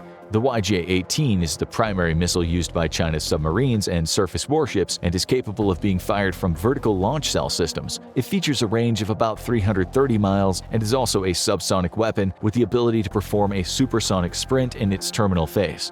The YJ-83 is fielded on Chinese attack aircraft and smaller surface warships. It only has a range of 110 miles and is a purely subsonic weapon. This is the equivalent of bringing a knife to a gunfight, though, and it's unlikely any Chinese aircraft or ship could survive within 110 miles of a large American surface action group. The DF-21 and DF-26, however, have been termed carrier killers and are truly up to the task, at least on paper. These large ballistic missiles are launched from land-based platforms and feature a range of 930 and 1,850 miles respectively, putting even targets far out at sea at significant risk. They are hypersonic weapons, though only in the sense that they are ballistic missiles which reach hypersonic speeds. Being ballistic weapons, though, they fly in a predictable path, making them vulnerable to U.S. air defense missiles. China's only modern hypersonic anti-ship missile, the YJ-21, was only revealed in 2022. Details about this weapon remain shrouded in mystery, but China claims that it's a true modern hypersonic weapon defined by the ability to maneuver at hypersonic speeds, something ballistic missiles can't do. It's this maneuverability and extreme speed that makes these types of weapons so dangerous, as it makes intercepting them incredibly difficult. However, the YJ-21 has not been deployed in large numbers, and its capabilities, range, and lethality are completely unknown. What is known is that modern hypersonic weapons are incredibly expensive, and it's not economically possible to field them in large numbers. That's why the US has dropped some of its own hypersonic programs, opting instead to increase the penetrability of its next-generation conventional missiles. The U.S. has relied on the Harpoon anti-ship missile for decades. A Cold War stalwart, the Harpoon is a capable weapon, but one that faces increasingly more sophisticated air defenses. This is why the U.S. Navy has begun fielding a completely new weapon, its first new anti-ship missile since the Cold War, and it's planning to field them in large numbers, with producer Lockheed Martin opening a second production line to make both the long-range anti-ship missile, or LRASM, and its air-launched variant used by both the U.S. Air Force and the U.S. Navy, the Air-to-Air Standoff Missile Extended Range, or JASSM-ER. With things heating up in the Pacific, the U.S. has realized that its current stockpile of anti-ship missiles will likely not be enough for a protracted conflict. Now, Lockheed Martin is projected to be building 1,000 LRASMs and JASSMers a year. These advanced weapons feature stealth characteristics that significantly reduce an enemy's engagement time, increasing the probability of penetrating air defenses. However, being stealthy weapons means they're limited to subsonic speeds, but that also means that they use regular jet engines rather than rocket motors, which greatly increases their range compared to Chinese missiles. The JASSMer is specially designed to be launched by aircraft well outside of China's increasing anti-access area denial capabilities, estimated at over 575 miles, or over twice that of the LRASM. But the US isn't completely out of the hypersonic game, despite scrapping their air-launched rapid response weapon. Instead, it's focused efforts on building an air-breathing hypersonic missile named the Hypersonic Air-Launched Anti-Surface Warfare, or HALO missile. Still deeply in testing phases, the aim is to produce a financially responsible hypersonic weapon that can be built in significant numbers, a true challenge for any hypersonic weapon. As the LRASM builds in numbers, though, the Harpoon is receiving upgrades to make it more relevant on modern battlefields. Its Block 2 Plus upgrade includes a new GPS receiver and flight control system, which will help it find targets in a complicated environment, as well as a two-way data link to allow it to be retargeted in flight, and an infrared seeker for all-weather capability. However, the Harpoon is old tech, and Navy war games show it. which is why the LRASM is being rushed into production today. With a host of new weapons on the way and significant legacy capability receiving upgrades, the US Navy is a terrifying force to reckon with, even given China's superior numbers. More importantly, the US will not fight this war alone and can count on a number of allies and partners to shore up its own numbers. In the end, that is the secret to the US's true lethality and a capability that no amount of espionage or industrial theft will ever deliver to China. For the second time in its history, the US is poised to lose another war against China. But this time, the entire current world order is at stake. During the Korean War, the influx of hundreds of thousands of Chinese troops surprised American and NATO military planners who were caught completely off guard. While the US technically did not lose against China, in fact it scored truly apocalyptic losses on Chinese infantry, the US also didn't win the war, resulting in the current status quo on the peninsula. South Korea remains a strong US ally and economically powerful liberal democracy, while Kim Jong-un rules the north and hurls missiles into the ocean to keep Godzilla at bay. Sure, some of you will claim there's no such thing as Godzilla and Kim's just a madman developing a nuclear weapons program, but riddle us this: why hasn't there been a single confirmed Godzilla sighting since North Korea began launching missiles into the Pacific? This time, the US and China are set to go head-to-head in a war that will absolutely dwarf the clash between the US and Chinese troops in Korea. And this one's for all the marbles, boys and girls, because the victor is guaranteed to shape the 21st century. If the US wins, the global status quo will remain the same. If China wins, an autocratic world order will almost certainly replace the current liberal one. And if it doesn't, it'll hurl the world into a fresh ideological conflict that'll make the Cold War look like the Anglo-Zanzibar War. This might sound like a lot of hyperbole, but the truth is the US and China represent two completely different visions for the global future.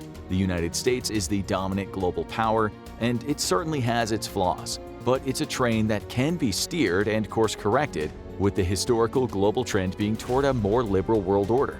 China's very survival depends on upending liberal democracies who represent an existential threat to the iron grip of the Chinese Communist Party. Already, the difficulties of assimilating Hong Kong and Macau into the mainland communist government hint at a China where people are increasingly growing tired of the CCP's yoke. Eliminating all other alternatives altogether is one way to placate the masses. The linchpin of Chinese ambitions to break the US-led world order rests with Taiwan. And unfortunately for the US, that means China has all the advantages. This little island nation played a relatively minor role throughout the 20th century, but it's set to define the 21st century and beyond. The island nation is just offshore mainland China and enjoys a robust, healthy democracy that thrives even under the long, dark shadow of the Chinese Communist Party. China believes that the breakaway republic still belongs in the fold of the CCP and has repeatedly stated it will use force to reunify. Continued independence is simply not an option. So the die is cast, and an invasion seems inevitable. But why does the fate of this little island matter to the world? For one, Taiwan enjoys the protection of what's come to be called the Silicon Shield.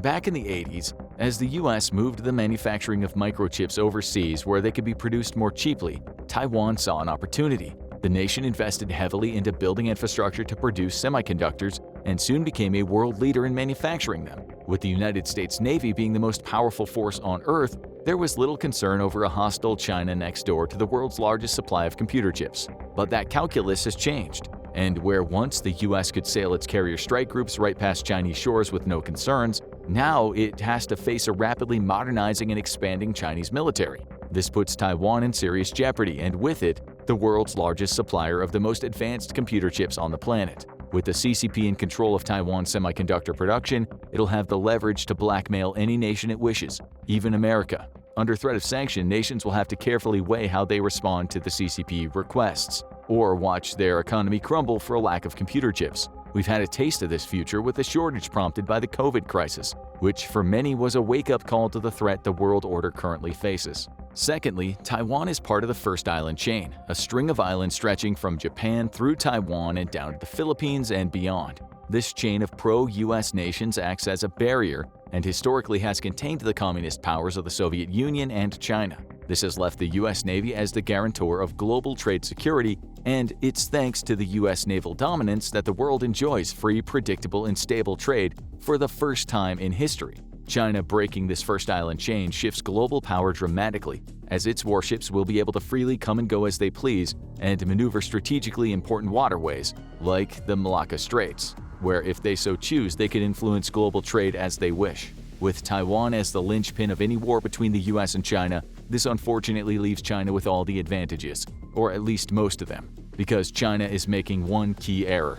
Faced with the prospect of the United States effectively containing its forces via the First Island chain, China has two options. The first is to attempt to break the chain militarily, as we seem to be on an inevitable course for. The second, however, is to break the chain diplomatically. Rather than expend military resources and capital in a confrontation with the US and its allies, China could leverage its massive economy and turn it into diplomatic pressure. For its part, China's attempted to do this. It alone holds the leash on North Korea, and it has pursued much closer economic ties with nations in Southeast Asia. This leaves South Korea's fate unknown in case the US and China go to war. Once it would have been a steadfast ally to the US, but its defense treaty with the United States does not compel it to go to war over Taiwan with its ally. With China already punishing South Korea economically over the deployment of US THAAD ballistic missile defenses on its soil in 2017, South Korea may not be looking to break its relationship with such a huge trading partner.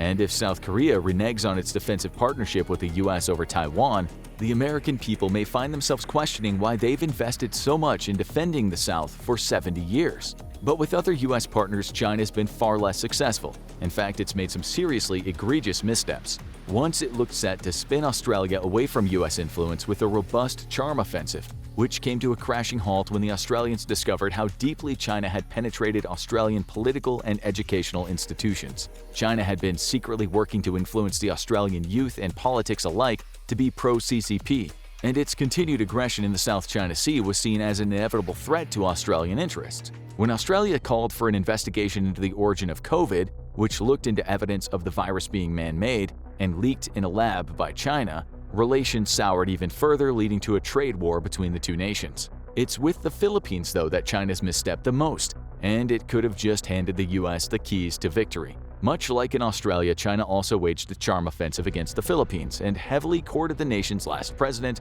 Rodrigo Duterte. Duterte was a populist autocrat who came to power on promises to crack down on violent crime and drugs. To his credit, he did just that by launching one of the largest campaigns of police brutality and abuse of the modern era. The International Criminal Court is currently considering an investigation into Duterte's campaign against crime and drugs based on reported hundreds of extrajudicial killings and even more beatings during his reign. Duterte also cracked down on political opposition as best he could, given that the Philippines was still a democracy, much to his chagrin. In short, Duterte was the kind of man China could do business with, a fellow autocrat with deeply anti-democratic sentiments. Relations between the US and the Philippines soured during this time, as US President Barack Obama called out Duterte for the extrajudicial killings that he was overseeing during his campaign against crime. The Philippines and China began to grow closer, and the future of the US-Filipino defensive alliance was in serious question. This would have been a disaster for the balance of power in the Pacific, effectively allowing China to break a large chunk of the First Island chain without firing a shot. Even more importantly, it denied the US one thing it needs the most: bases close to China. This is America's biggest weakness in the Pacific. While China can base all air and naval power at once right on its own shores, the US is forced to fight an entire ocean away from its home.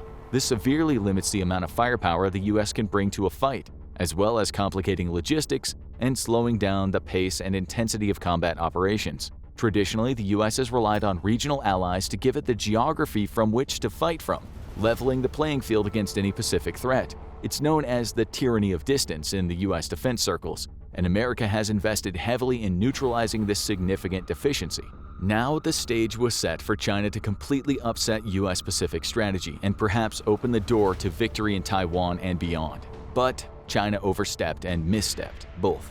First, it failed to significantly influence Filipino elections after Duterte's final term, and the nation voted in favor of Ferdinand Bongbong Romualdez Marcos Jr., or simply Bongbong Marcos. Marcos is the son of renowned Filipino dictator Ferdinand Marcos Sr., who ruled the country with an iron fist from 1965 to 1986. He was known for being grossly corrupt and eliminating any political opposition. But don't worry, the apple definitely fell far from the tree on this one, or so the entire world hopes. Though in truth, it's not exactly out of America's character to openly support dictators when it's strategically convenient. When it isn't anymore, well then it's time to get democratized, baby. Marcos's victory was a disaster for China. The Philippines' new president was a staunch US ally.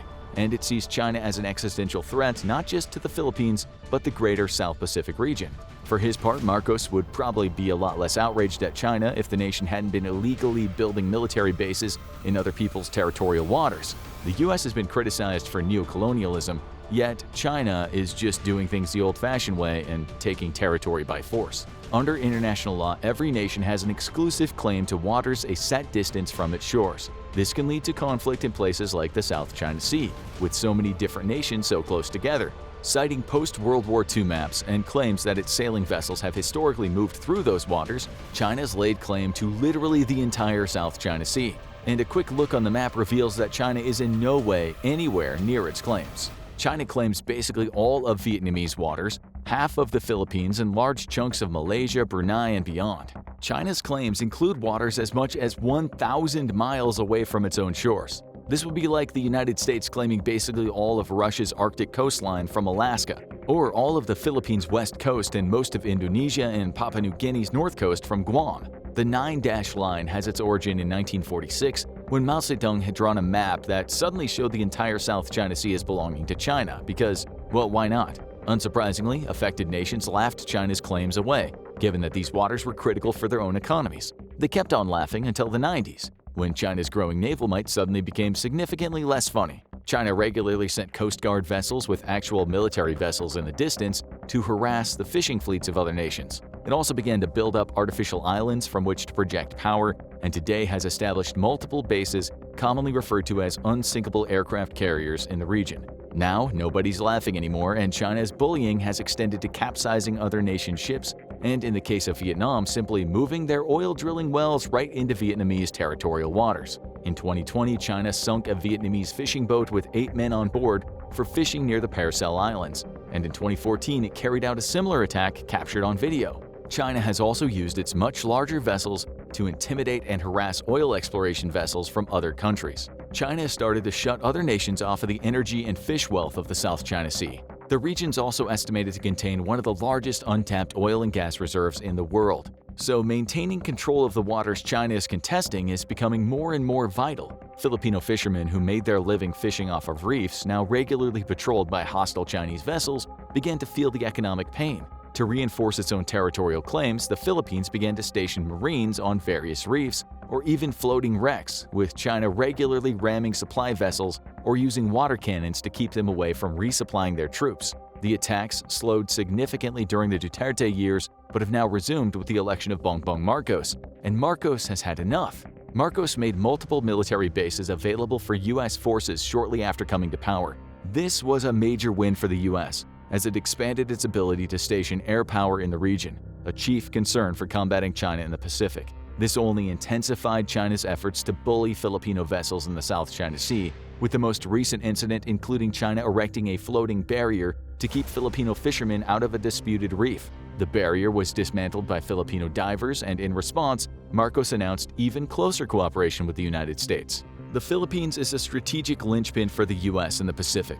America's biggest weakness is the distance its forces have to travel to engage in battle. Even in a war that would take place primarily in the air and at sea, the tyranny of distance limits how long and how much the U.S. can fight. It even limits payloads on combat aircraft. However, the Philippines are less than 200 miles away from Taiwan at their nearest points, which would allow the U.S. air power to stage at Filipino airfields and run combat sorties against the Chinese ships and ground forces around or on the island. From the Philippines, U.S. air power could even regularly strike at the Chinese mainland, a critical need if the U.S. is to ensure victory over China in case of a war. Through its own bad behavior, China's ensured that the U.S. and the Philippines are closer than ever, and this has significantly weakened its own military position by doing so.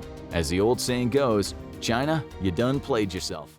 Large air-cushioned landing craft speed onto the hostile beach as enemy fire reaches out from defensive positions all along the rocky shoreline. Cannon and machine gun fire penetrate the rubber skirts of the LCACs, adjusting to aim up at the actual body of the craft, where it can score real casualties on the Americans. A slight buzzing noise is heard overhead, growing louder by the second. Suddenly, the Chinese positions start exploding one by one, and in desperation, the defenders shift their fire up at the sky. But the drones in the swarm are far too small to be effectively destroyed by kinetic weapons, so the defenders can't stop the terrible rain of highly maneuverable and highly precise explosives decimating their lines. Even dug-in positions are not safe, as the nimble drones simply fly through firing slits to explode inside, showering the defenders with hypersonic metal fragments. Chinese anti-drone defense weapons come online, painting the sky in swaths of electronic noise. Drones fall by the dozens, but there's hundreds more to replace them.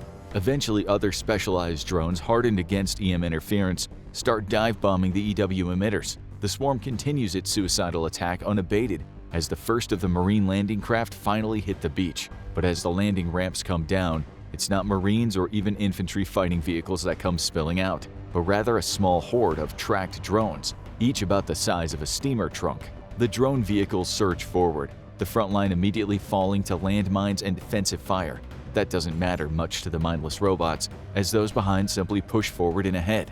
They run into more enemy fire and even more landmines, but in their wake leave behind a tracked path through which the Marines who will soon hit the shore can travel, largely safe from the landmines. The drones themselves now put out a steady barrage of cannon fire, firing 20mm cannons and 50 caliber machine guns. Most are destroyed, but some make it all the way to the Chinese positions where they promptly explode, leaving behind 10-foot craters and showering a large area in explosive fragments. The Marines that are now hitting the beach use the downed drones as cover, as special drone operators rapidly dispatch mini swarms of very agile drones the size of a small bird. Using virtual reality goggles, the operators guide those drones in with pinpoint accuracy, killing individual Chinese defenders. Out at sea, a Chinese task force attempts to dislodge the American amphibious assault group and end the beach landings. As the big Type 55 destroyers near anti-ship missile range, sonar operators suddenly warn of a strange sound they've never heard before. It sounds like an organic source, but dozens of them, as if a school of very large tuna suddenly turned heel and set course straight for the Chinese ships. Just 3 meters below the waves, American anti-ship drones designed like large fish and using a similar propulsion method speed toward the Chinese destroyers and the cruisers. This drone swarm numbers at 4 dozen, and it was deployed months ago before hostilities even began. The swarm lingered in the region, surfacing to use their solar cell-covered skin to recharge their internal batteries. Their strange fish-like construction made them largely invisible to traditional Chinese surveillance and early warning equipment. Now the school of deadly fish is amongst the enemy ships, the Chinese having realized the danger they were in far too late. Deck crews man machine guns and desperately fire down at the swift, dark shapes swimming through the water below them. But the man-made fish slam into the sides of the Chinese ships, detonating their anti-ship munitions and punching large holes in armored hulls. Each fish only packs about 100 pounds of high explosives, but working together in a swarm, the deadly fish soon cripple numerous Chinese vessels. Only one will sink, but the rest are mission kills, which require towing to make it back to port safely, if American submarines or surface combatants don't catch up and wipe them out first. Hundreds of miles above the Earth, the Chinese break the ultimate taboo and attack American satellites with anti-satellite weapons. These high-speed missiles slam into American military satellites in low orbit. In a few hours, they'll begin knocking out satellites in higher orbit, effectively blinding America's eyes in the sky and breaking its global communications chain. But from the launch pads in the US, half a dozen rockets speed to space. Once they're 100 miles above the atmosphere, they release their payload, hundreds of miniature satellites which quickly disperse into loose constellations. Each satellite only has a tiny payload, a small communications antenna, optical or infrared sensor, or radar surveillance receiver. However, by networking together, the vast constellations replicate the capabilities of sensors and receivers hundreds of times larger than themselves. China's attempts to break America's space-based network is futile. There's just too many targets to shoot at now. The preceding scenario isn't a piece of fiction from a war in the far-flung future. It's how a possible war with China would play out just 18 months from today. Early in September 2023, Deputy Secretary of Defense Kathleen Hicks announced the Replicator Initiative, America's plan to win any conflict with China, not 10 or 20 years from today, but now. America faces a very significant risk of war with China and an equally significant challenge in fighting said war. The Chinese Communist Party, under direction of President Xi Jinping, has made it clear that reunification with Taiwan will happen, one way or another, either peacefully or by force. U.S. President Joe Biden broke the status quo and firmly stated that the U.S. would come to the defense of Taiwan in case of Chinese invasion, saying the quiet part out loud for the first time in U.S.-Chinese relations. But why should the U.S. care about Taiwan, and how would the Replicator Initiative win such a war? Taiwan is one of the most strategically important places on Earth for both China and the United States, as well as anyone who enjoys the liberal world order and would rather see democracy rather than Chinese-style autocracy continue to spread.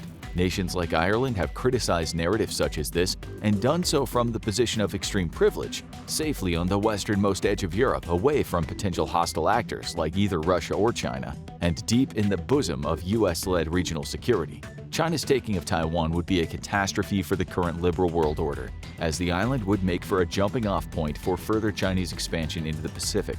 It would break nearly a century of containment of Chinese communism via what's known as the First Island Chain, a chain of US allies and partners that stretches from Japan to the Philippines. With China in Taiwan, the chain is broken, and it becomes significantly more difficult to deter further Chinese aggression, something that, again, countries like Ireland have the luxury of doubting, while China's neighbors, Japan, the Philippines, and South Korea, very much don't. China's bid to break the First Island Chain is a matter of self-preservation, or at least self-preservation for the Communist Party. Authoritarianism cannot thrive in a liberal world order, and already China feels the pressure of liberalism on its doorstep. The massive riots that shook Hong Kong to its core for months in 2019 and 2020 were proof that many Chinese are increasingly tired of the Communist Party and its oppressive policies. The Communist Party won in the end, to the great loss of the people in Hong Kong, but the incident spurred a wave of paranoia at the highest levels of Chinese power. To preserve their power, the Chinese Communists have taken to exporting authoritarianism regionally via the transfer of surveillance technology to like-minded states. They've also heavily meddled in the political affairs of neighbors, like any good would-be superpower does, and used everything from economic bribes to threats in order to steer global trends. But as long as the US and its partners can contain the Chinese military, China can only do so much to change their neighbors' opinions. Push the US out of the Pacific, though, and suddenly Chinese authoritarianism is backed up by a significant number of planes, ships, and tanks that dwarf anything regional powers can field. Taiwan is important for another reason, though. It's a key player in the global economy. Known as its Silicon Shield, Taiwan invested heavily into semiconductor manufacturing, becoming a global leader and manufacturing a significant supply of the world's most advanced computer chips. Unless Ireland figures out how to power their electronics with potatoes instead of computer chips, keeping the Chinese Communist Party from having a stranglehold on this global supply is the only way to safeguard national economies. And with China in control of the majority of the world's supply of advanced computer chips, every nation in the world, including the US, would be at its mercy. Do as the Chinese Communist Party says, or have fun watching your economy collapse to pre-1990s levels. The US's fight to keep China out of Taiwan is not just in the interest of America, it's in the interest of everyone who doesn't want Winnie the Pooh banned in their country. But the US faces a significant challenge trying to take on the Chinese military. On paper, while China recently acquired more ships than the US, the American military is more powerful by an order of magnitude. China has more ships, but American vessels are larger, carry more missiles, and still outclass their Chinese counterparts in key technologies. US submarines are more capable and stealthier, and the F-35 and F-22 haunt the dreams of Chinese fighter pilots. America's biggest advantage, though, is that much like Europe in the recent past, that Europeans like to conveniently forget about, war is basically a national pastime. The US has the greatest concentration of war colleges, and the most prestigious. Its defense industry is without peer. Americans absolutely love skipping doctor visits, content knowing that instead, another Tomahawk cruise missile was squeezed out of a Raytheon factory. And every 20 years or so, the US launches yet another crusade to bring freedom and democracy to people who may or may not have specifically requested it at the time. Despite this, America faces significant, some think insurmountable challenges in war against China.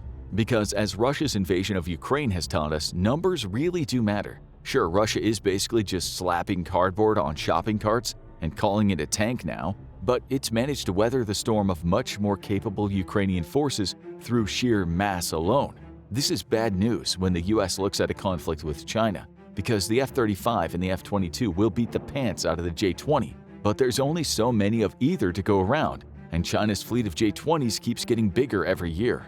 America's biggest weakness is the part that everyone who criticizes the US never likes to admit. US commitments are global, meaning that US forces are directly responsible for maintaining regional stability around the world. Without significant US military power in Europe, Russia and the Soviet Union before it would have either coerced or directly forced European nations into its sphere of influence. This has never been more apparent than today, when the entire European effort to aid Ukraine is but a fraction of what the US has been able to provide, highlighting the absolutely criminal state of European military readiness. In the Middle East, American sailors and Marines are basically all that's keeping Iran from launching a catastrophic regional war, or blackmailing the world by choking off vital global oil arteries running directly along its shores. In Africa, the US has provided a rallying point for local powers to concentrate their efforts on combating extremism and criminal enterprises. And in Asia, the US Navy is all that's keeping Chinese ships currently using water cannons on other nations' fishing vessels from simply blowing them out of the water instead. Such global commitments are America's Achilles heel, because that means that the US simply cannot concentrate its forces for an apocalyptic one-on-one slug match with China, lest bad actors take advantage of the lapse in US-led security to launch their own agendas. So when it comes time to take on the Chinese military, the US is basically only able to commit its Pacific Fleet, reinforced with selected deployments out of its other global commands. Suddenly, Chinese numbers, already prodigious, count for a lot. Enter the Replicator Initiative, America's answer to superior Chinese numbers. Not a new defense program per se, Replicator will not draw any additional funding from the defense budget. Instead, this program is an initiative to change how the US military looks at present and near-term problems, and how they can be solved rapidly and efficiently with off-the-shelf technology whenever possible. In a sense, it's a dramatic expansion of the US Air Force's Rapid Capabilities Office, which is tasked with quickly responding to evolving threats in a timely manner. Only it aims to steer the entire American military in new directions. Replicator is thus not specifically a program to counter China. That is simply its current objective. As announced by Deputy Secretary of Defense Hicks, in 18 to 24 months the current strategic environment will be reassessed, and a new goal, if necessary, is set. But for now, Replicator's goal is to neutralize China's numbers, and to do this it's taking lessons from the war in Ukraine. Estimates place Ukrainian drone losses at about 10,000 a month. This includes drones of all sizes and makes, from large Bayraktar surveillance and attack drones to smaller DJI drones purchased directly from commercial retailers. Ukraine has done something incredible, completely blunting the might of the titanic Russian military with cheap, attritable swarms of drones. It's impossible to glance at any news coverage of Ukraine and not see a new video of Russian troops and vehicles making brief but best friends with Ukrainian suicide drones.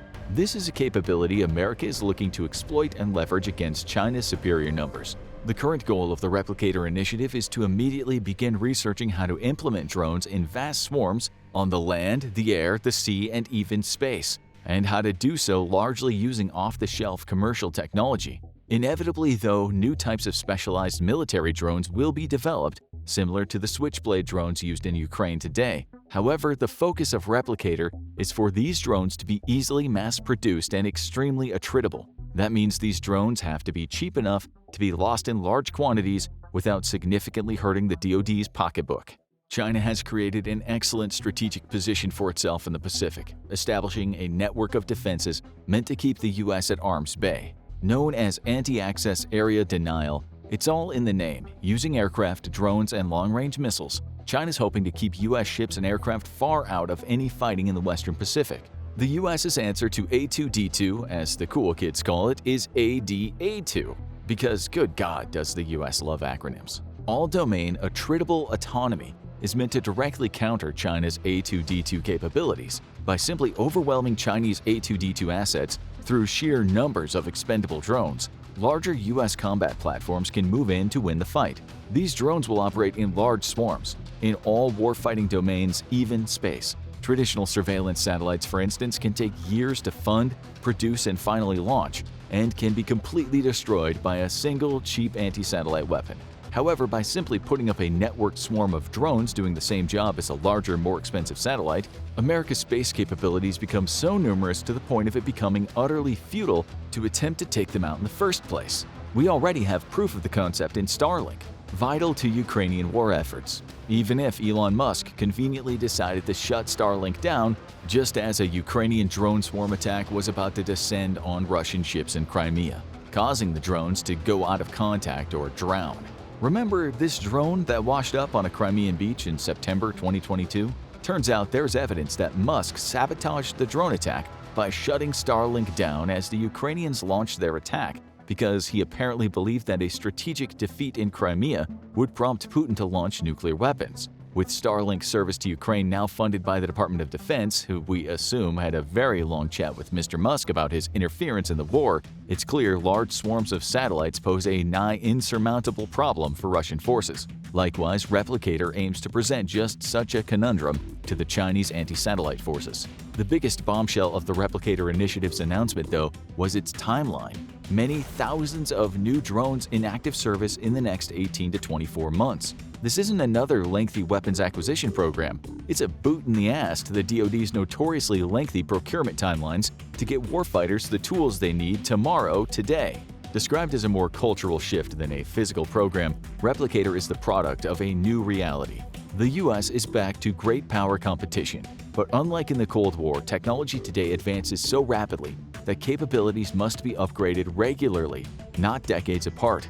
This is why the Block 4 upgrade for the F-35 is so vital, as it'll create an open architecture design for the fighter which will allow future upgrades to be installed faster and more cheaply. A similar attitude is already present in the U.S. Air Force's Next Generation Air Dominance program, which aims to field the world's first sixth-generation fighter, not in 2 decades, as a major fighter program typically takes to mature, but by 2030, as a combat-ready fighter no less. The news that an NGAD prototype had already taken flight in the late 2010s sent shockwaves around the world, especially as the first test flight came a mere few years after the program was officially announced. NGAD represents what the Replicator initiative aims to do with the entire U.S. military, not just the Air Force. U.S. military culture needs to shift away from a legacy systems mindset to one of constant innovation and rapid development. Technologies such as 3D printing are making this possible and are already being used to create the U.S. Army's replacement for the Bradley infantry fighting vehicle.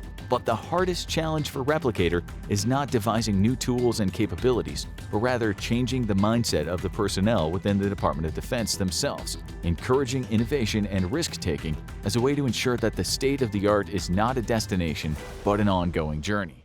Is China getting too fat for World War III? Until all war is fought by swarms of AI drones Zerg-rushing each other, soldiers will still be one of the cornerstones of military supremacy. And as tensions rise along the Taiwan Strait and diplomacy gets frosty between China and the US of A, you might wonder whose soldiers would come out on top. Despite China's modernization efforts and what the CCP bot farms on Facebook might tell you, the US statistically takes the dub on all the vital metrics. But why? How has the country that gave us gunpowder and the art of war let its troops get so soft? That's what we're here to find out. From little emperors to the peace disease, here are all the strange and surprising reasons why your average PLA soldier is about as effective as the ones made of terracotta in the Lintong district. Our primary focus here won't be weapons and loadouts, where the US and Chinese soldiers are basically on par. As James Holmes of the Naval War College once said, the finest weapon is no better than its user. As you'll soon discover, one of the biggest problems facing the PLA today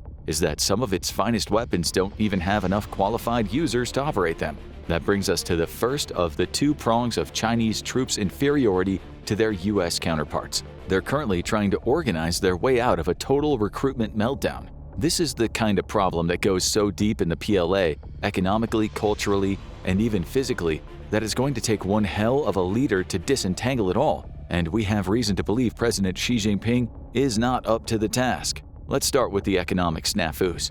Regardless of what flag you wave, we know that deep down, it's all about the money, baby. An IISS report in 2023 estimated that the average salary of a Chinese soldier is a quarter of its US counterpart, making it a far less attractive prospect to enlist. From a budgeting perspective, you might argue that lower wages for soldiers is a sound tactical decision. China's military spending has always lagged behind that of the US, even though some figures in the geopolitical space, such as US Senator Dan Sullivan and US Army General Mark Milley, chairman of the Joint Chiefs of Staff, believe that the actual PLA military budget is far higher than the $200 to $300 billion figure often circulated. Lower salaries help a budget stretch further, but this comes at the cost of diminishing the appeal of service, especially when you consider the kind of applicants the PLA is trying to court.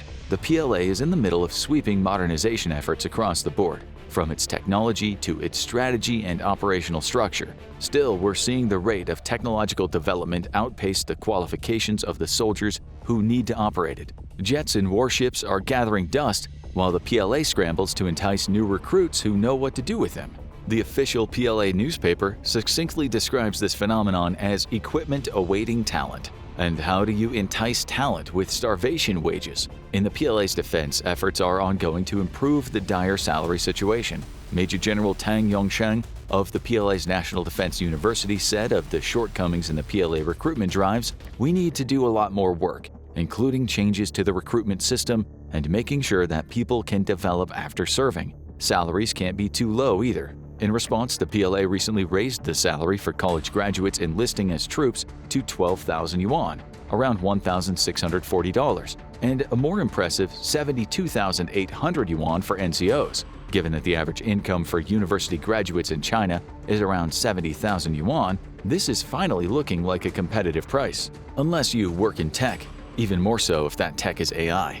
Tech graduates generally earn double the average salary of other college graduates in China, and those specializing in AI are looking at quadruple. Suddenly, even the raised military salary looks like peanuts when these grads could be making bank in the private sector. This is a big problem for the PLA because these are the exact kinds of graduates they hope to poach. Military modernization puts a premium on soldiers with a background in STEM, but for most grads, that would mean not only taking a major pay cut, but losing freedoms as well. This probably should not be news to you, but the CCP's leadership style veers autocratic, and this trickles down to the PLA even more so than in civilian life. Soldiers are given heavy restrictions on both domestic and international travel, with particular issues arising around trips to Hong Kong.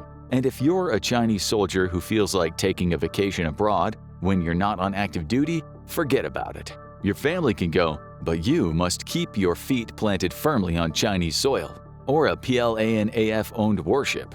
Even with higher salaries, if you can't go on vacation, service is starting to look more like a punishment than a noble call of duty. But hey, at least when you're at home, you can chill out with your family, maybe watch some movies, or surf the net.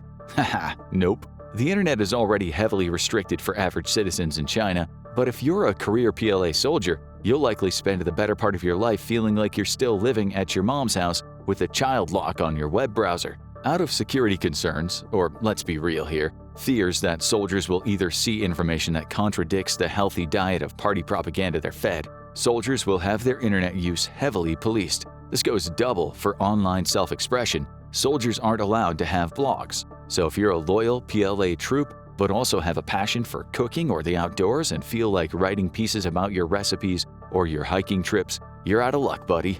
It's one of the central flaws of the current PLA doctrine that they favor party purity over merit in both recruitment and practice. Recruitment policies stress the importance of applicants having a clean political history, which isn't required for the U.S. Army. U.S. soldiers prize discipline. PLA soldiers prize obedience. And while obedience may help you do well internally, where politicking and butt-kissing are prized above all else, in a combat situation, the skilled combatant who can think on their feet and make on-the-fly decisions based on their operations awareness will always beat the soldier whose highest achievement is always doing what they're told. Educated and likely by extension independent and opinionated, people aren't lining up to have their speech suppressed by a party-poisoned military. Then again, when you hear the way a lot of PLA veterans talk about their time in the military, you start to understand why the CCP's propaganda machine isn't eager to let its soldiers speak their minds. According to China's Leadership Monitor, China has seen an uptick in protests from PLA veterans groups who have felt left out in the cold by the increasing absorption of PLA military leadership into the party under the power-hungry Xi Jinping.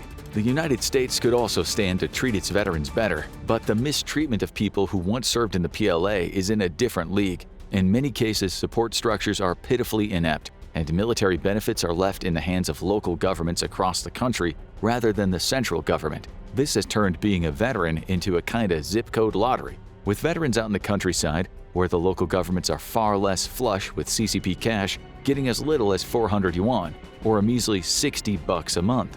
These veterans have had extremely harsh words for their treatment. Perhaps the most inconvenient for Xi and his party is the assertion that veterans have been treated like donkeys slaughtered after they're too old to work a grindstone.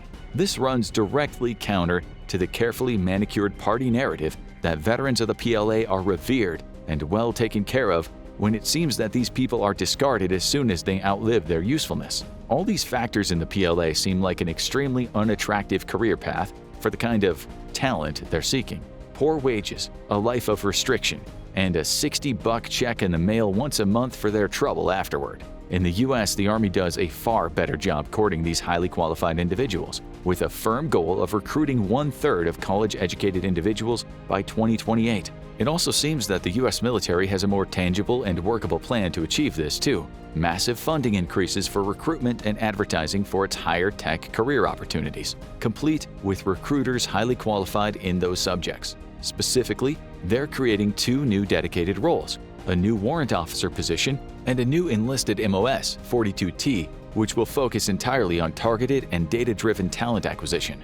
For those of you who have the skills the US needs, you won't need to go to them. They're likely to come to you. These departments have been exploring the recruitment possibilities in less typical epicenters for military recruitment and offering incredibly attractive enlistment bonuses of up to $50,000, more than your average PLA soldier would see from literally years of service. However, China's difficulty in mustering up top-tier talent for the PLA actually goes a lot deeper than its current policies. They're trying their best to pick out a better wallpaper pattern in a house that has black mold and a termite problem, because the degradation of the quality of the PLA soldiers also has its roots in far more deep-seated cultural issues than just bad salaries. Despite the fact that the PLA needs educated, qualified people more than ever to make their modernization plan more than buying billions of dollars worth of huge shiny paperweights, the cultural perception in China is largely that being a soldier is a kind of a hick job.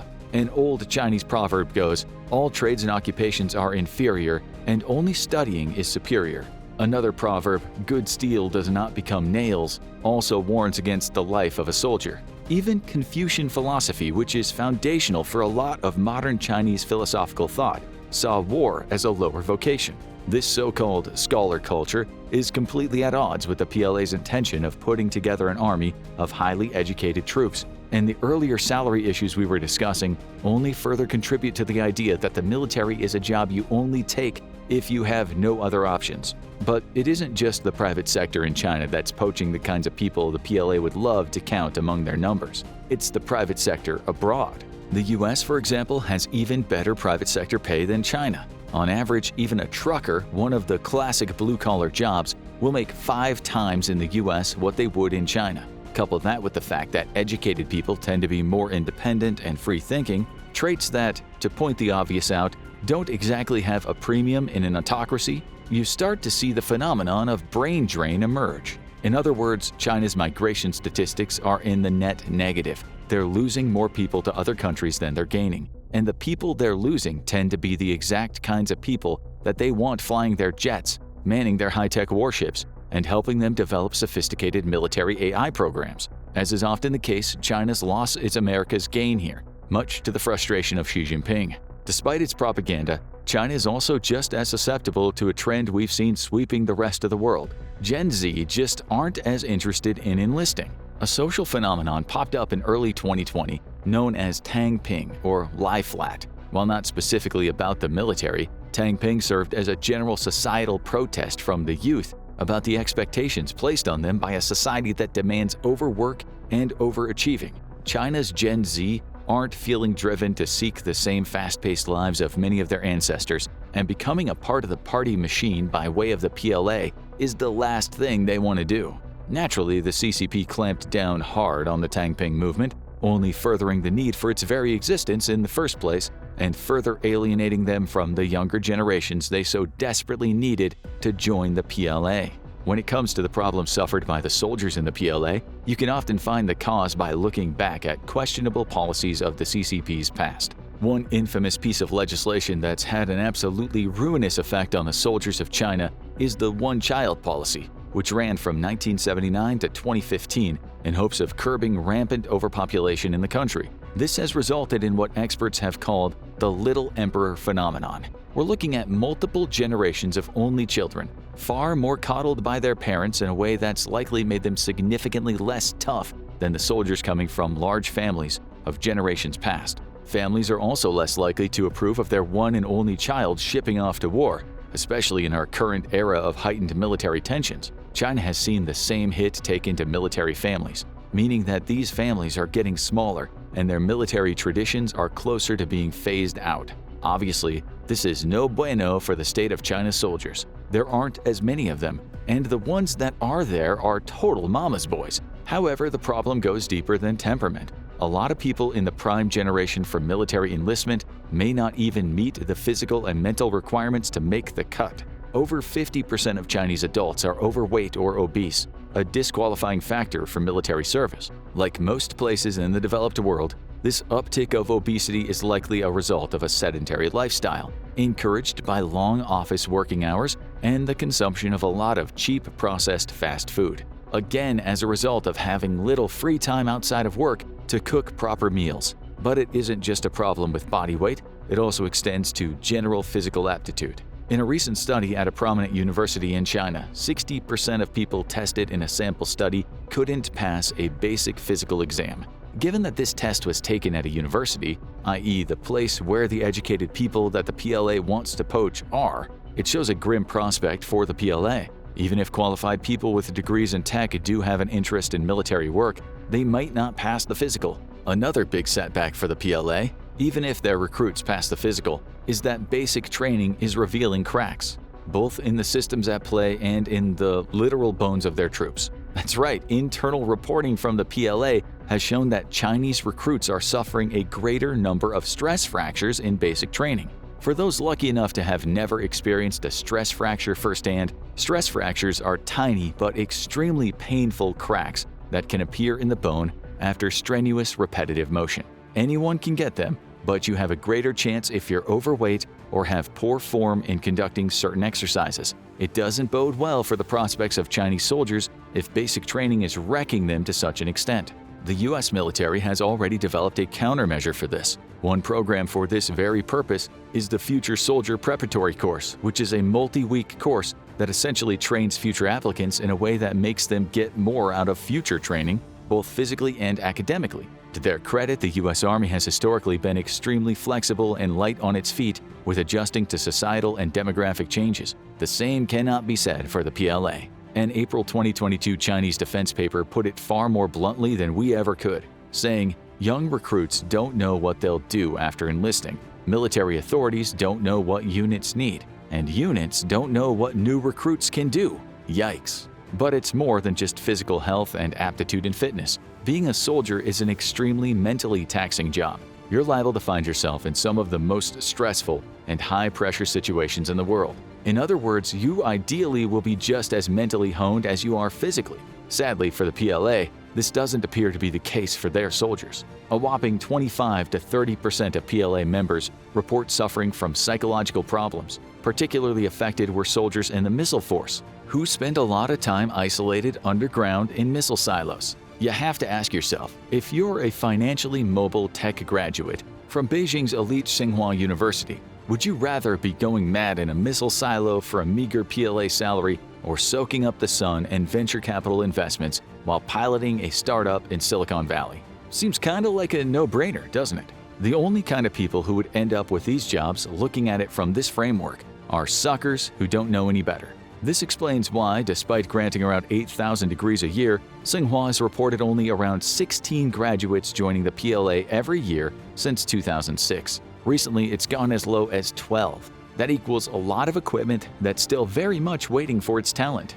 And making all this even worse is that the turnover from these high-priority recruits is appalling, even when the PLA manages to get them. One incentive structure put in place to help attract these applicants was a guarantee of a good state sector job after they served a preordained amount of time in the military. The problem was that most of these candidates would only stick around for the absolute minimum time needed to qualify for that cushy state job for which they were promised preferential treatment. In the words of Ken Allen, a former American Air Force officer who studies PLA personnel issues, there are more incentives to leave the PLA than to remain in it. Retention issues like this don't even affect high-priority candidates. We can see problems in Chinese soldiers all the way down to the rank and file. In 2020, Of the 400,000 recruits who volunteered to be enlisted, there was a reported uptick in troops that outright refused to actively serve when called for, despite the risk of harsh penalties. What good is the PLA having all the soldiers in the world if, when push comes to shove, they won't actually do any fighting? In late 2022, PLA soldiers reported an increase in feelings of nervousness, anxiety, and fearful emotions as tensions rose with India and combat exercises suddenly ramped up. The print, when observing these heightened combat exercises, saw a shocking lack of preparedness for the scenarios they were facing. In their words, "We noticed that the Chinese soldiers were in constant need of medical evacuation and care while being posted at high altitudes and extreme cold, which was a first for them. In our assessment, the Chinese were forced to do a faster rotation of troops because the soldiers could not stand long deployment in such extreme conditions." When it comes to the heat of combat, PLA soldiers don't appear to be equipped to enter the kitchen. Everything so far has been an exploration of why China can't seem to get the best of the best to steer its modernizing military in the right direction. But what about the soldiers they've already got in the bag? What makes them so horrifically unprepared compared to the soldiers the US Army has to offer? Well, first and foremost, it's because the PLA and the CCP above it are shockingly corrupt. This is hardly new. Back in the 1990s, when the PLA was undergoing its first modernization push after the collapse of the Soviet Union, bribes were passed around like party favors. Poor families bribed PLA officials to get their children enlisted, and rich families did the opposite, bribing officials to keep them out of the army. There were stories at the time of corruption being so rampant that luxury cars like Jaguars and Porsches were seen driven around with official PLA license plates. The people involved were certainly getting richer, but were the soldiers getting better? Hell to the no. From 2013 to 2015, a mere 2-year period, PLA Daily announced that the government had investigated, quote, 4,024 officers with the rank of lieutenant colonel or above, including 82 generals, for corruption concerns resulting in 21 removals, 144 demotions, and 77 reprimands. What kind of crimes are they committing, you ask? These duty crimes consisted of bribes to pay for promotions and rise through the PLA ranks, as well as improperly involving military construction, oil management, material and armament procurement, healthcare, real estate, and reception services. It's a hell of a roster for a military trying to reach parity with the United States. The corruption is hitting the PLA where it hurts, specifically their prized rocket force. Described by Tom Shugart, a former U.S. Navy officer who is now an adjunct senior fellow at the Center for a New American Security think tank, as the center of gravity for the Chinese military, specifically within the context of a Taiwanese invasion, where the rocket force would, in theory, come in clutch at dominating U.S. warships in the region. However, the rocket force is seemingly plagued by a Three Stooges level of farcical corruption, and it's turning what could have been the PLA's trump card into just another joker. According to internal investigations, some missiles were found to be filled with water rather than fuel. The idea of soldiers and officers selling off the fuel to make a profit is one thing, but in some cases it gets even stupider. One person was accused of siphoning rocket fuel to cook hot pot. Improperly functioning silo lids, severe enough to completely derail a potential launch, were also left completely unaddressed. It got so severe that Xi Jinping had to institute sweeping measures to root out the corruption in the rocket force, purging over a dozen senior officials in a 6-month period. We don't know how deep this mess goes in the rocket force, but it doesn't paint a picture of competent, trustworthy soldiers ready for engagement with the U.S. forces. Of course, Xi is trying his best to scorch the earth on corrupt officials and soldiers undermining the progress of the PLA, but the success is mixed, and the whole situation is a bad look for the CCP and the Chinese military. In addition to the rocket force corruption purges, Xi has ousted a former Air Force chief, a Navy commander overseeing actions in the South China Sea, and several officers responsible for equipment management. That'd be the equipment that's very patiently waiting on talent, by the way. Cutting out the cancer of military corruption is a full-time job for Xi in and of itself. Alfred Wu, associate professor at Lee Kuan Yew School of Public Policy in Singapore, said in late 2023, "More heads will roll. The purge that centered around the rocket force is not over." Knowing the cruelty Xi is capable of, the many corrupt officers still embedded in the PLA have to be hoping that more heads will roll is just a metaphor. That being said, this is still a devastating setback for the PLA on the whole, perhaps best summed up by Chen Daoyin, formerly an associate professor at Shanghai University of Political Science and Law who said that while Xi drank the Kool-Aid on his own military strength, corruption is giving him a stark look at the reality of the army he is spearheading. Chen said, "How can the generals' hearts be in fighting if they're just busy lining their own pockets?" Xi now knows that their proclamations of loyalty to the party and to the military ring hollow. I imagine this would zap his confidence somewhat. It's also zapping our confidence in the PLA soldiers. After all, if this corruption has laid anything bare, it's the fact that this military is not a meritocracy. The prevalence of bribes and cronyism makes its upper echelons feel more like a mafia family than a functioning army. And this trickles down. Despite his purges, Xi is not immune to his own forms of corruption. For example, he ousted officers loyal to former leaders and vocal opponents of his planned invasion of Taiwan. He even sentenced former Air Force General Liu Yashao to death for his anti-war positions while stacking the upper rungs of PLA with toadying loyalists, once again choosing obedience over aptitude. Of course, no discussion of major flaws of PLA soldiers is complete without exploring the peace disease, a pithy and incredibly dystopian turn of phrase from President Xi that describes the PLA's lack of real military experience. This lack of experience is generally one of the key deciding factors in whether a military force is a paper tiger or a face-eating 500-pound Bengal. Xi and other PLA power players have made no secret of their fear that the PLA isn't ready for the intensity of modern combat, and as such may crumple under pressure when the shooting starts. Like most strongman autocracies, China never gives up an opportunity to posture its supposed military might.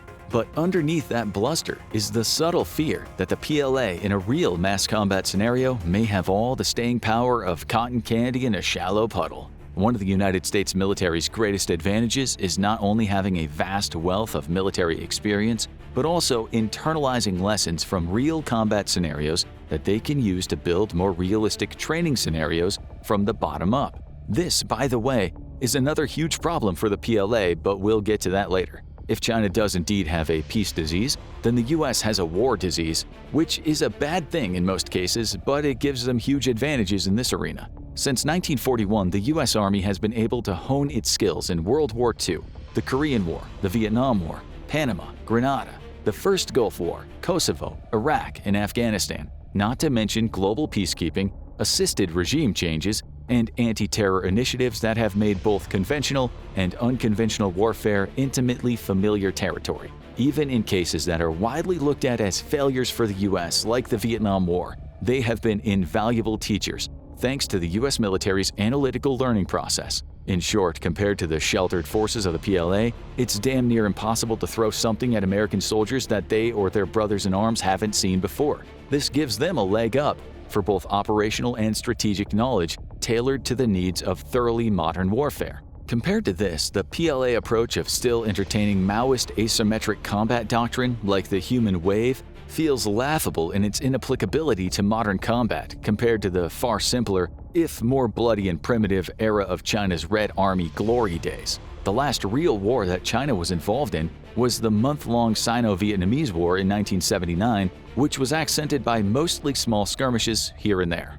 Because of all of this, a shocking proportion of China's top military leaders are armchair generals who have never seen actual combat. Lieutenant General He Lai, who once led a PLA regional command and was deputy head of the Academy of Military Science, said in a 2023 interview with The Economist, "I've been a soldier for more than 50 years, and I've never been to war. But we can't go to war to increase our combat experience, right?" If coining peace disease wasn't enough, Xi Jinping himself has given some of the most brutal criticisms of the state of the PLA, its commanders, and its soldiers, lumped under the umbrella terms the 2 inabilities and the 5 incapables. Because lumping it together into the 7 inabilities somehow feels even more humiliating. These are what Xi categorized as the greatest obstacles to his stated goal of reaching military modernization by 2035 and becoming a world-class military by 2049, the centennial of the communist takeover of China. The 2 inabilities are the PLA's inability to fight a modern war and its officers' inability to command. The 5 incapables refers to Xi's criticisms that some commanders are unable to properly judge situations, understand the intent of their superiors, deploy troops, make operational calls, and deal with the unexpected. This list kinda makes you wonder what Xi even thinks the PLA can do. In 2018, the PLA Daily echoed Xi's sentiments and went on the warpath against the weaker members of the PLA, accusing them of neglecting their combat training and being too weak or incompetent to fight. And given everything we've seen here, it's hard not to take the PLA Daily at its word for once on this particular issue. Because the PLA soldiers and officers lack discipline and cohesion, that same lack of cohesion has traveled upwards, manifesting in a chronic inability to successfully conduct joint operations between military branches. In this area, U.S. soldiers and command structures easily run circles around them. Today, the exemplary case of a PLA joint operation is the amphibious landing to capture Yijiangshan Island from Kuomintang forces, which occurred in, drumroll please, 1955, when Chairman Mao was still in power. Having a party-controlled military, with the PLA reporting to the CCP's Central Military Commission and political officers second-guessing the work of military commanders, on top of this, dooms the PLA to be mired in the petty political aspirations of the CCP, holding it back from reaching its full potential.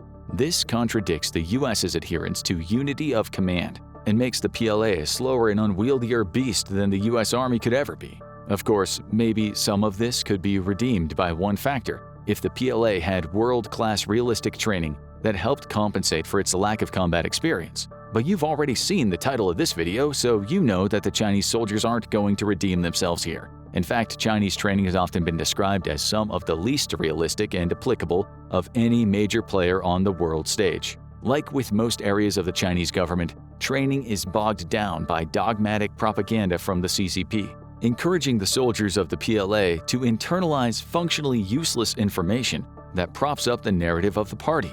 Many from both inside and outside of China have criticized the formalism of PLA training methods, arguing that the methods used are more for ornamentation than actual pragmatic use. Despite its efforts to improve here, the PLA has admitted that there is, as quoted, a large gap between the PLA's level of training and the requirements of actual combat. Cheating is also rife, undermining the value of even the more useful exercises and placing more doubt on the competency of every PLA soldier in service. In the last few years, changes have been made to make the red-blue training scenarios more reflective of the inherent unpredictability of war, and the addition of night operations and adding multi-service concurrent objectives to training operations is a positive sign. If the PLA can implement a more realistic and practical training system, they may be in there with a chance. But even this might take an additional generation of soldiers before it starts paying dividends in any noticeable way. All this raises the question: what happens when Chinese soldiers end up in an actual combat situation outside the heavily controlled circumstances of PLA training? To explore one particularly upsetting example, you don't need to look any further than an incident that occurred in Sudan in 2016 during a violent civil war between the country's president, Salva Kiir, and his rival, Riek Machar. Chinese soldiers working as UN peacekeepers were meant to be protecting refugee camps and, well, keeping the peace for the sake of civilians in embattled South Sudan. But they largely remained at the fortified bases in order to avoid potentially putting themselves in danger. This would be poor form all on its own.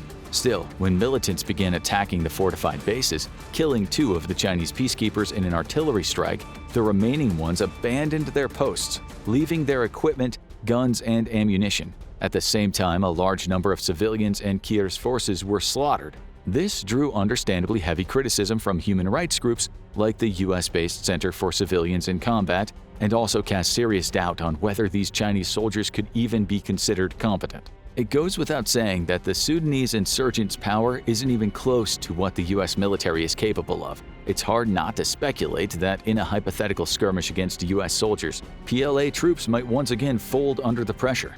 All of the above has had an understandably acidic effect on the morale of PLA soldiers. Their contrived command structures and corrupt superiors leave them adrift, and their poor salaries, lack of tangible experience, and largely unrealistic training scenarios leave them as a poor foe for the superior soldiers of the US military. Oh well, Xi, at least there's always nukes.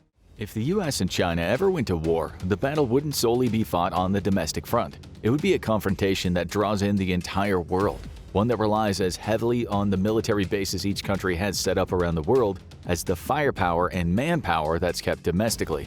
These military bases prove to be decisive turning points in a potential war. That leads us to an interesting question. If military bases could play such an important role in a future conflict, how does the US stack up against China, or vice versa, on the base front?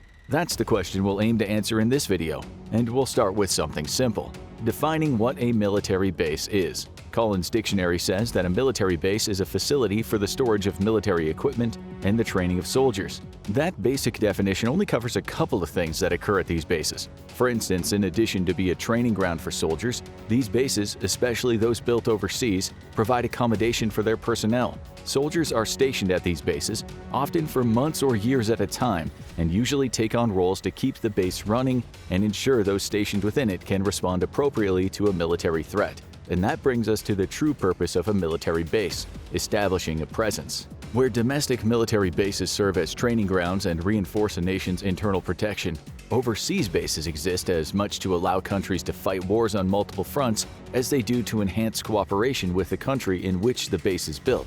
This is how the US has operated since the start of the Cold War. It has hundreds of military bases, all stationed in allied countries, that exist as much to make the US a global threat to potential enemies as they do to serve as training grounds and equipment stores. What's more, these bases often double as command centers for overseas troops, meaning they're as useful at coordinating wartime efforts as they are for preparing a military to engage in combat.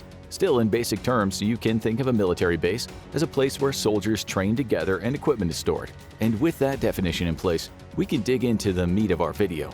How do American and Chinese bases compare? First up are the numbers. The United States wins handily when it comes to the sheer number of military bases. According to Al Jazeera, the US has about 750 military bases in around 80 countries, giving it a truly global military presence. Of these bases, only a handful, 3 in Canada, 1 in Cuba, and 2 in Peru, are in the Americas. The rest are spread across Europe, Asia, and Africa, suggesting that America believes its domestic military presence is more than enough to account for its needs across both American continents. Of the countries outside of the Americas that host U.S. bases, Japan and Germany are the most accommodating to the U.S. Japan has 120 bases, with over 53,000 American troops stationed in them, with Germany coming in second at 119 bases and nearly 34,000 troops. South Korea, Saudi Arabia, Italy, Kuwait, Turkey, and the United Kingdom all feature a heavy U.S. presence too, with each having double-digit numbers of American military bases. Collectively, these American bases are split into 2 categories: bases and lily pads. A base is an American military installation that's either worth more than $10 million or covers at least 10 acres of land. These bases will typically have at least 200 personnel stationed on them, though many have more, and they'll be used to train both American troops and foreign troops with whom the states cooperates. To give an approximate size for an American base, we can divide the number of U.S. troops stationed in Japan, 53,713, with its 120 bases in the country, to get about 447. That's an estimate at best, with the U.S. bases typically containing as many troops as are needed. For instance, Spain's 4 bases have a combined 3,168 troops, meaning close to 800 per base. Regardless, the point is most American overseas bases contain hundreds of troops rather than thousands. As for lily pads, they're much smaller and cover less than 10 acres or are valued at less than $10 million. These bases may only have a few dozen troops, and they make up about 40% of the 750 bases America has around the world.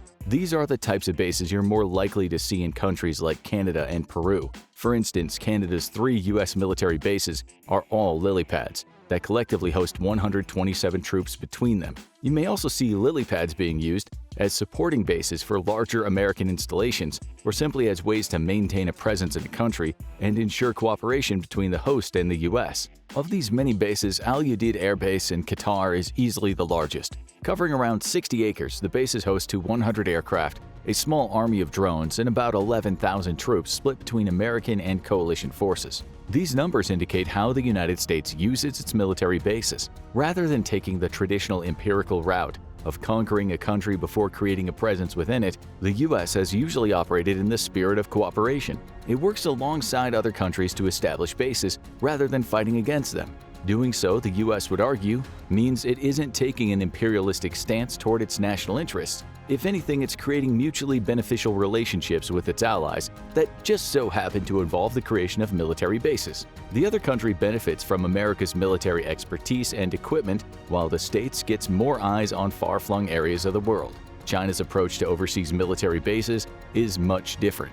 It paints a picture where America's bases are simply covert imperialism, allowing the U.S. to maintain its power base on the global stage. As if in support of that claim, China only has one official military base overseas, the Dorle multipurpose port in Djibouti. That base is home to 2,000 Chinese troops, according to the Africa Center, and hosts a pier that's capable of accommodating an aircraft carrier. Small fish in comparison to the might and sheer numbers of U.S. military bases, but it's still a sign that the People's Liberation Army, or PLA, wants to project power from Africa. China's Djibouti base is interesting for two reasons. The first is that it was never supposed to be a military base at all. According to Africa Center, China initially presented the base as part of several civilian complexes that were in line with other infrastructural work that it was completing in the country.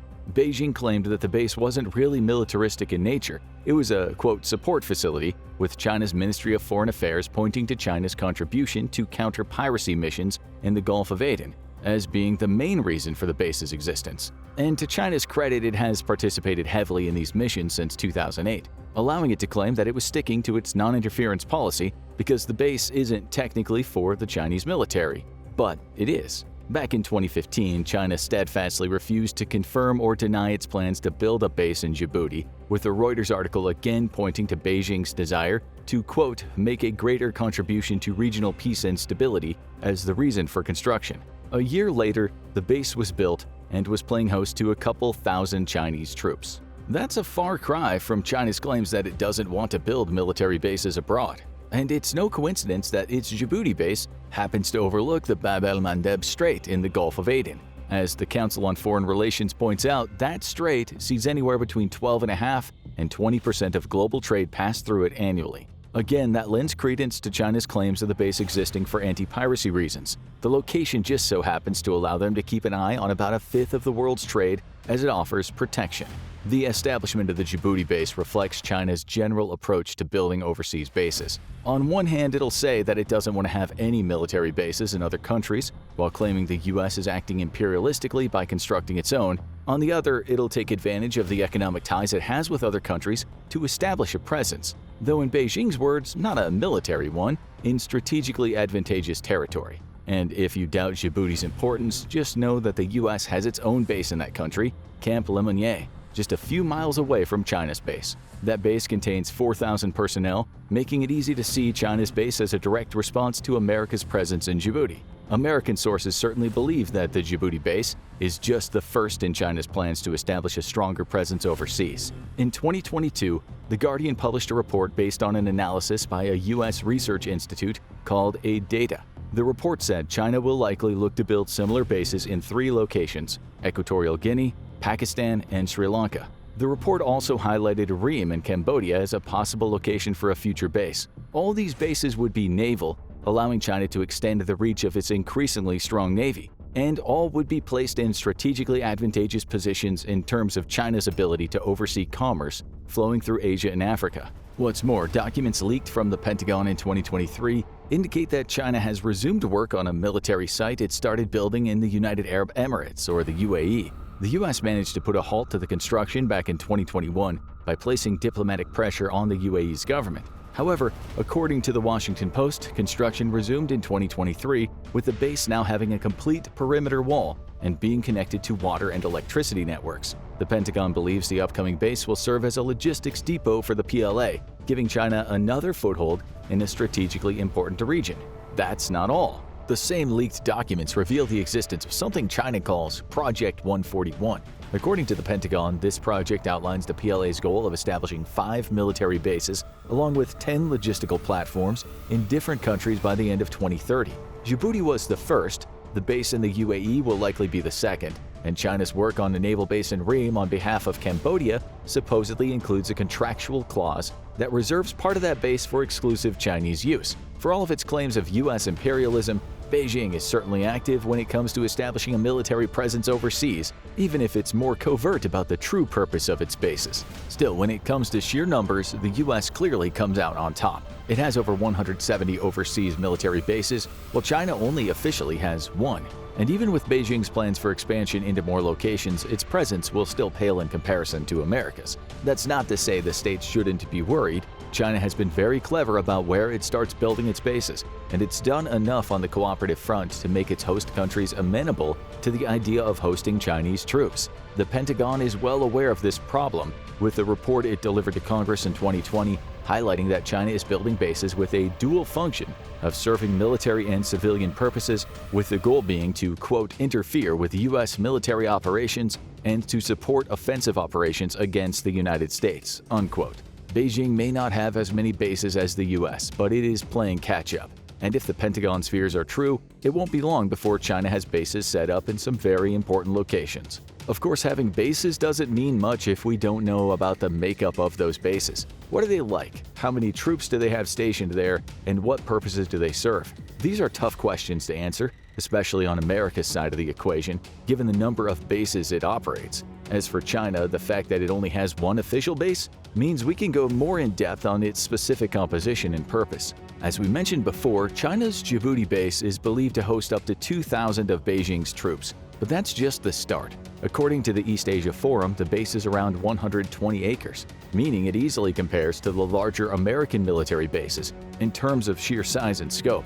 And despite Beijing's claims, the base is consistent with Clause 28 of its 2015 National Security Law, which calls for the protection of energy supply channels. There's plenty of evidence to suggest that China is using Djibouti's base to strengthen its naval presence. The base is highly fortified and stretches further than the eye can see. Beyond its 120 acres of above-ground facilities, it's believed the base also has around 5.5 acres of underground space, suggesting more covert tactical operations are taking place away from the prying eyes of American satellites. According to the print, the base is more of a mega fortress than a support facility, as it also plays host to a 400-meter runway that has both a helicopter apron and its own air traffic control tower. Then there's the pier.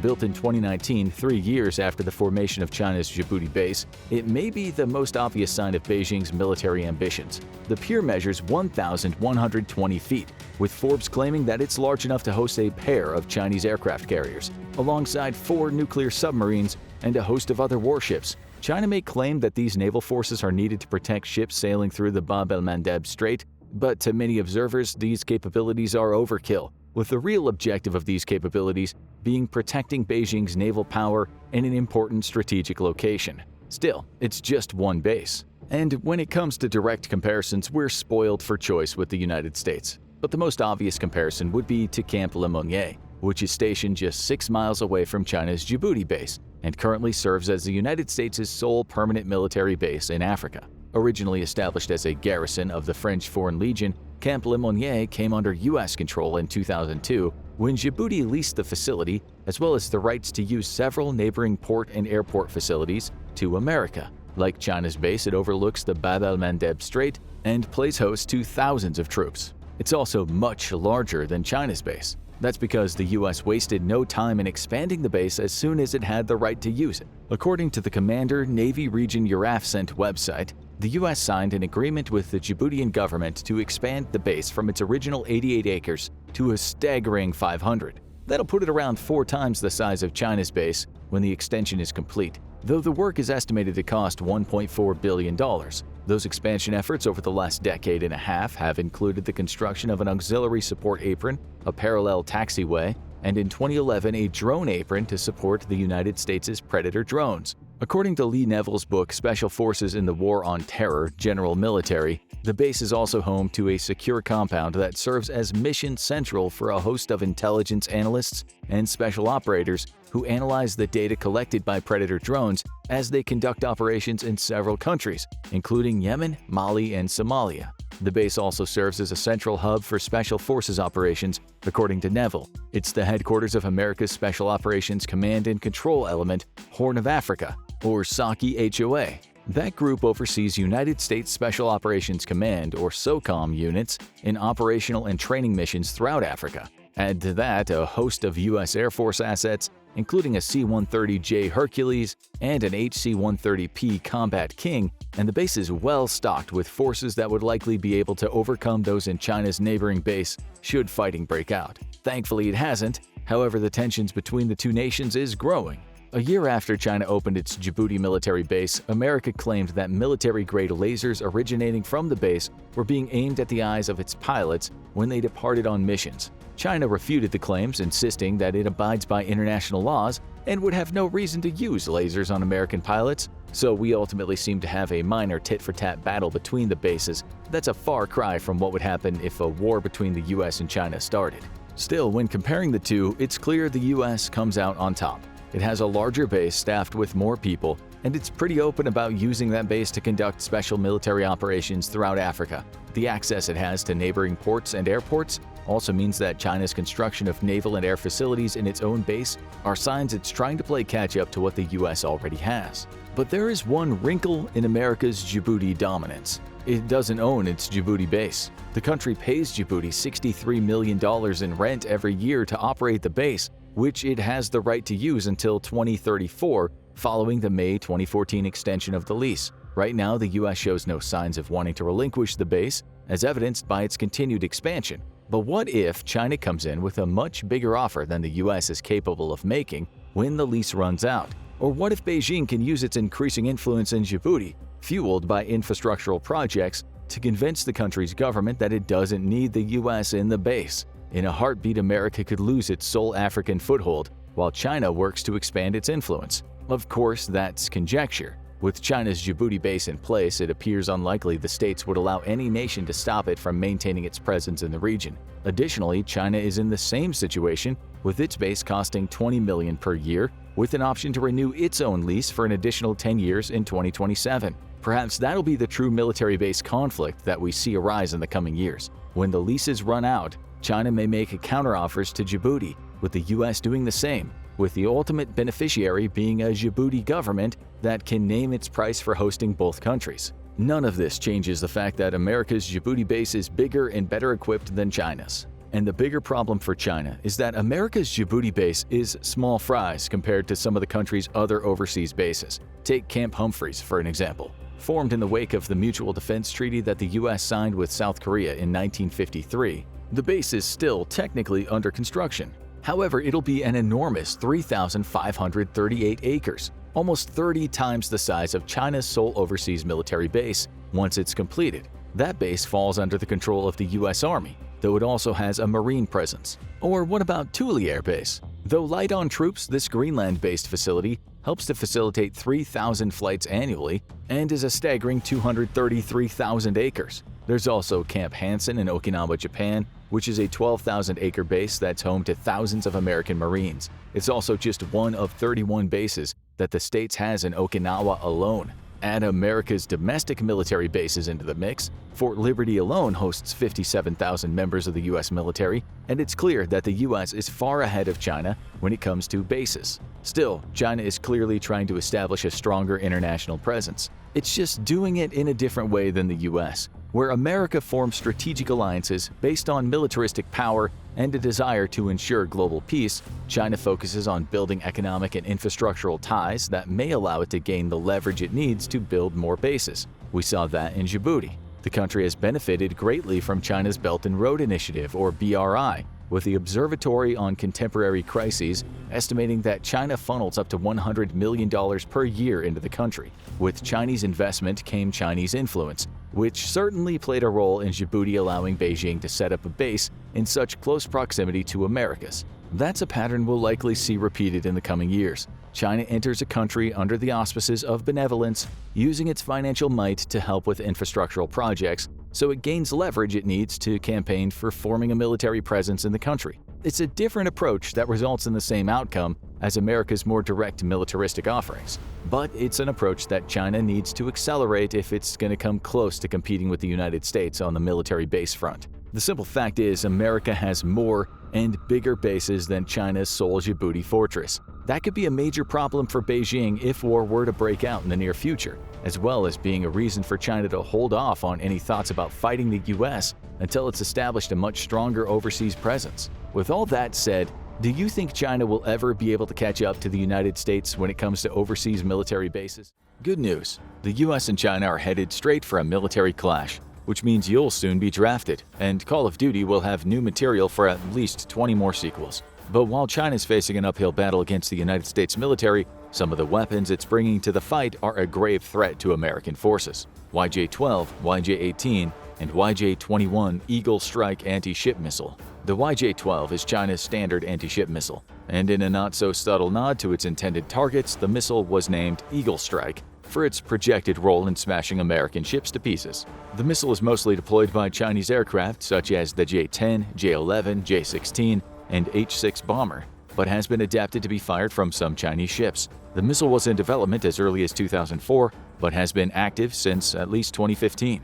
The YJ-12 is known to have been adapted to be fired from coastal launchers stationed along China's illegally reclaimed islands in the South China Sea. As a primary line of defense versus U.S. surface action groups, the YJ-12 is a very capable missile with a range of around 300 miles and packing a warhead between 450 to 1,100 pounds. In every way, the YJ-12 is a significant upgrade over the aging American Harpoon anti-ship missile, which still makes up a significant amount of U.S. anti-ship firepower.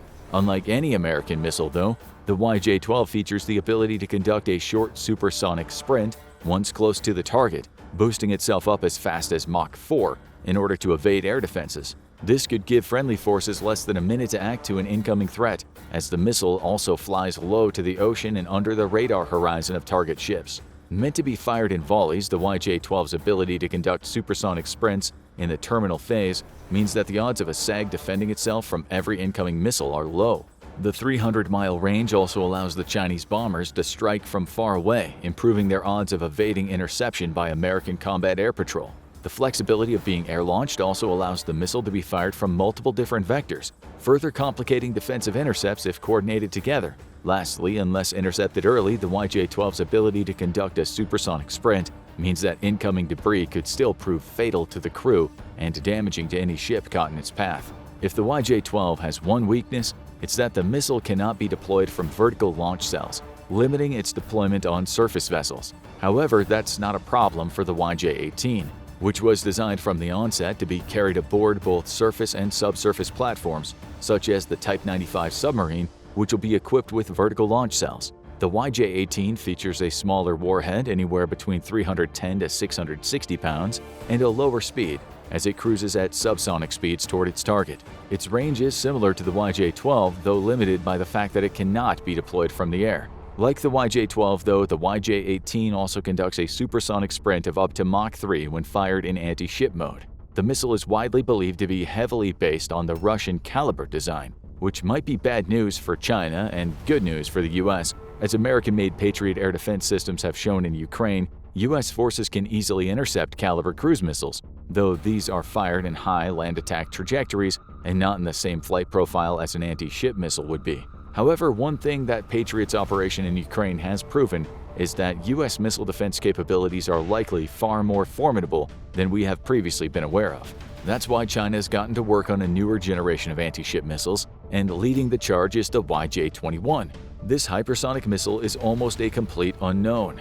We have only Chinese military handouts for information, and, well, China has been known to greatly exaggerate capabilities at times. Much has been touted about the new generation of hypersonic weapons, with claims that they are unstoppable and unkillable by any air defense system in the world. This is largely true, though only specifically about maneuverable hypersonic weapons. Russia tried to play the hypersonic card with its Kinzhal missiles in order to create fear in the West, but the truth is that Kinzhal cannot maneuver at hypersonic speeds and is only a hypersonic weapon in the sense that most ballistic missiles become hypersonic in their terminal descent. Without the ability to maneuver, hypersonic weapons are as easy to intercept as any other missile. Easier even, as they're stuck to very predictable ballistic trajectories. It's the advent of maneuverable hypersonics that's the true game changer, and China claims to have that capability with the YJ-21.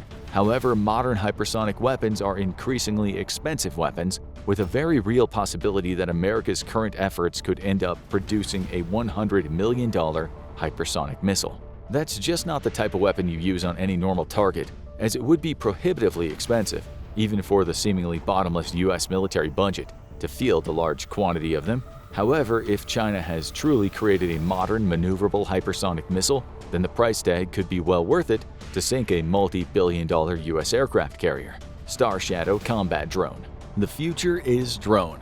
If the Ukraine war has proven anything, it's the necessity of unmanned combat platforms for future warfighting, and in very large numbers. But while the current war is mostly focused on recon and drones with small payloads, a future confrontation between major powers will put the emphasis on highly capable combat drones capable of taking on both manned and unmanned air targets and a whole lot more. Air defenses are becoming increasingly formidable, and the vulnerability of even stealth aircraft is ever increasing. Thus, nations around the world have settled on a common theme for their respective 6th-generation fighter designs: the concept of unmanned disposable wingman drones. While the Chinese 6th-gen fighter is nowhere on the horizon, that doesn't mean that its combat drone technology isn't advancing. In all likelihood, Chinese air combat drones will hit the battlefield far sooner than their 6th-gen counterparts that they'll eventually escort. Like most next-generation Chinese weapons, there's very little that's independently verifiable about the Storm Shadow combat drone. Instead, we're forced to rely on deduction and snippets from official Chinese information releases. What we do know is that the mysterious Star Shadow drone may have been filmed for the first time a year ago. The drone bears a strong resemblance to the American X-47B, which was originally meant to be a combat drone until pushback from the Navy fighter pilot community forced the Navy to instead develop a drone for aerial refueling, a move that has since proved foolish. However, this isn't evidence of yet more stolen technology, something China does do as prolifically as it can. Instead, it's a simple case of optimal shaping. There are only so many shapes an aircraft can take and still have advanced stealth features. It's not even known if the drone pictured was really a Star Shadow drone, given that China has a prolific drone design program underway. What we do know, though, is that the Star Shadow is supposed to have a wingspan of under 50 feet, be 23 feet long, cruise as high as 50,000 feet, and be able to fly for about 12 hours. The drone will be able to carry a 900-pound payload internally, which will equate to multiple long-range air-to-air missiles or even ground attack munitions. Whether the Star Shadow ends up being China's main combat drone, what we can say in a future war is some form of Chinese low observable or even fully stealthy combat drone will be there. This will pose a significant challenge to U.S. forces, both by presenting smaller threats with even better stealth signatures than traditional aircraft and by oversaturating U.S. defenses. While China continues to lag significantly behind the U.S. in stealth technology, these drones could be stealthy enough to start threatening critical U.S. support assets such as AWACS platforms and aerial refueling aircraft. Given the U.S. will rely heavily on these assets in the case of war in the Pacific, the use of advanced Chinese combat drones could prove an overwhelming factor for the U.S. Navy and the Air Force. China will, after all, have a home field advantage, while the U.S. will have to use the air power judiciously due to the logistics of operating far from home and airfields that are widely dispersed and vulnerable to Chinese attack. H-20 stealth bomber. In development for over a decade, China has long been looking to join the U.S. as the only other world power to deploy a stealth bomber. Once more, information is incredibly limited, but we do know that the H-20 has blown past numerous projected dates for a first public flight. This could be indicative of significant development issues on the Chinese side, but even as China makes an ambitious attempt to deliver a first-gen stealth bomber, most experts agree that the H-20 is inevitable and America better be prepared for it. The H-20's primary mission will be nuclear, making up the air leg of China's nuclear triad in a similar fashion to America's B-2. It's often been questioned why the U.S. revealed the B-2 when it did during the Cold War, and the answer is simple: it was meant to deter a nuclear conflict from ever starting by showing the Soviets we had a weapon they couldn't stop. Unhappily for us, forced to meander across this mortal coil until a sweet escape of eternal oblivion, nuclear war never came, and the B-2's only combat duties have been in carrying out conventional strikes and gathering intelligence. And it's in this role that it'll be the most dangerous to U.S. forces. The B-2 might be over 40 years old, but the aircraft is still incredibly survivable, even against modern air threats. If China manages to build an aircraft that approximates the capabilities of the B-2, the U.S. could be in real trouble. China's H-20's real primary mission would inevitably be the targeting and destruction of American air defense nodes and radar installations, taking on an anti-ship role in the Pacific to knock out U.S. air defense vessels. This would leave U.S. carriers extremely vulnerable to conventional anti-ship attacks. However, with a range comparable to the B-2, the H-20 could easily carry out conventional attacks against naval installations in Hawaii, Guam, and Diego Garcia. Such a surprise attack could be devastating for U.S. leadership and command and control, especially if such a strike were to hit, for example, the Pacific Fleet headquarters. We don't know any specifics about China's H-20, but we do know that it'll have a flying wing design similar to America's B-2. This means that China has opted for stealth and the ability to penetrate deep into denied skies over speed, signaling that there is significant confidence within Chinese leadership over the H-20 stealth technologies. We know this because we can look at the design of the Su-57 and immediately identify that Russia was not confident in its stealth technology. Thus, the Su-57's designed with frontal aspect stealth and thrust vectoring, clearly indicating the aircraft is meant to get in close and dogfight, rather than strike from afar like American stealth aircraft. The fact the H-20 will sacrifice speed for stealth should be a warning sign for the US military. If America has one advantage, though, it's in the deployment of stealth aircraft. It's been operating stealth aircraft for half a century now, making it the most experienced in the world in this field. This means that the US has likely carefully considered the question of how to defend from stealth threats, knowing that the advent of adversarial stealth capabilities was inevitable. But is America truly prepared, or will it be caught as unprepared and helpless as its enemies have been to US stealth aircraft for decades now? Type 55. It's no secret that any war between the United States and China will primarily take place in the sky and on the waves, which is why China has invested heavily into building one of the deadliest warships to roam the oceans. The Type 55 is the successor to the Type 52D, and it's like the American Arleigh Burke equivalent, a guided missile destroyer. That means its primary armament is a variety of missiles, including the YJ-18 and the YJ-21 anti-ship missiles. However, it also carries cruise missiles for land attacks and anti-submarine rockets, as well as air defense missiles for protecting surface action groups. With 112 vertical launch cells, it outnumbers the Arleigh Burke in total missile firepower, and the ship also comes equipped with double 324mm torpedo tubes. Weighing in between 11,000 and 13,000 tons, the Type 55 is significantly heavier than the Arleigh Burke as well, allowing it to pack in more capabilities. The ship's self-defense features include decoy launchers and a single 30mm Sea Whiz system that presumably can also be used to defend against small boats and drones as used by Ukraine against the Russian Navy. Its Type 346B Dragon Eye radar is estimated to have a range of about 400 kilometers. However, as usual, the Chinese aren't sharing their secrets. How advanced Chinese radar technology is and how it compares against the US is largely unknown, as no Chinese ship has yet to defend itself from enemy attack.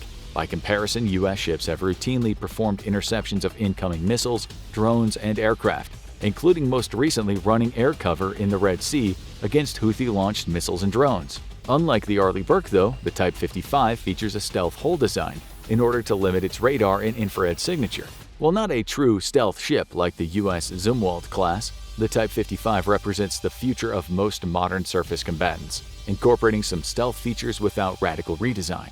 The ship is designed from the ground up to be the backbone of China's future carrier strike groups, adopted to perform anti-air, anti-missile, anti-ship, and anti-submarine duties. It also features a hangar with room for 2 helicopters to assist in anti-submarine operations, reconnaissance, and logistical support. Widely regarded as an extremely dangerous ship, the Type 55's development and rapid acquisition prompted the US to quickly move to developing its new class of destroyer, the DDG-X. However, while the DDG-X entered its design phase in 2022, the Type 55 is already here, with 6 currently in service and another 10 projected to be built in the coming years. This is increasingly putting the United States at a steady but slow disadvantage, especially when one considers the very slow rate of shipbuilding in the US. Even after the DDG-X is fully designed and finalized, it'll still take years to actually produce a sizable force. America's next-generation destroyer is likely to end up in service after the conflict with China.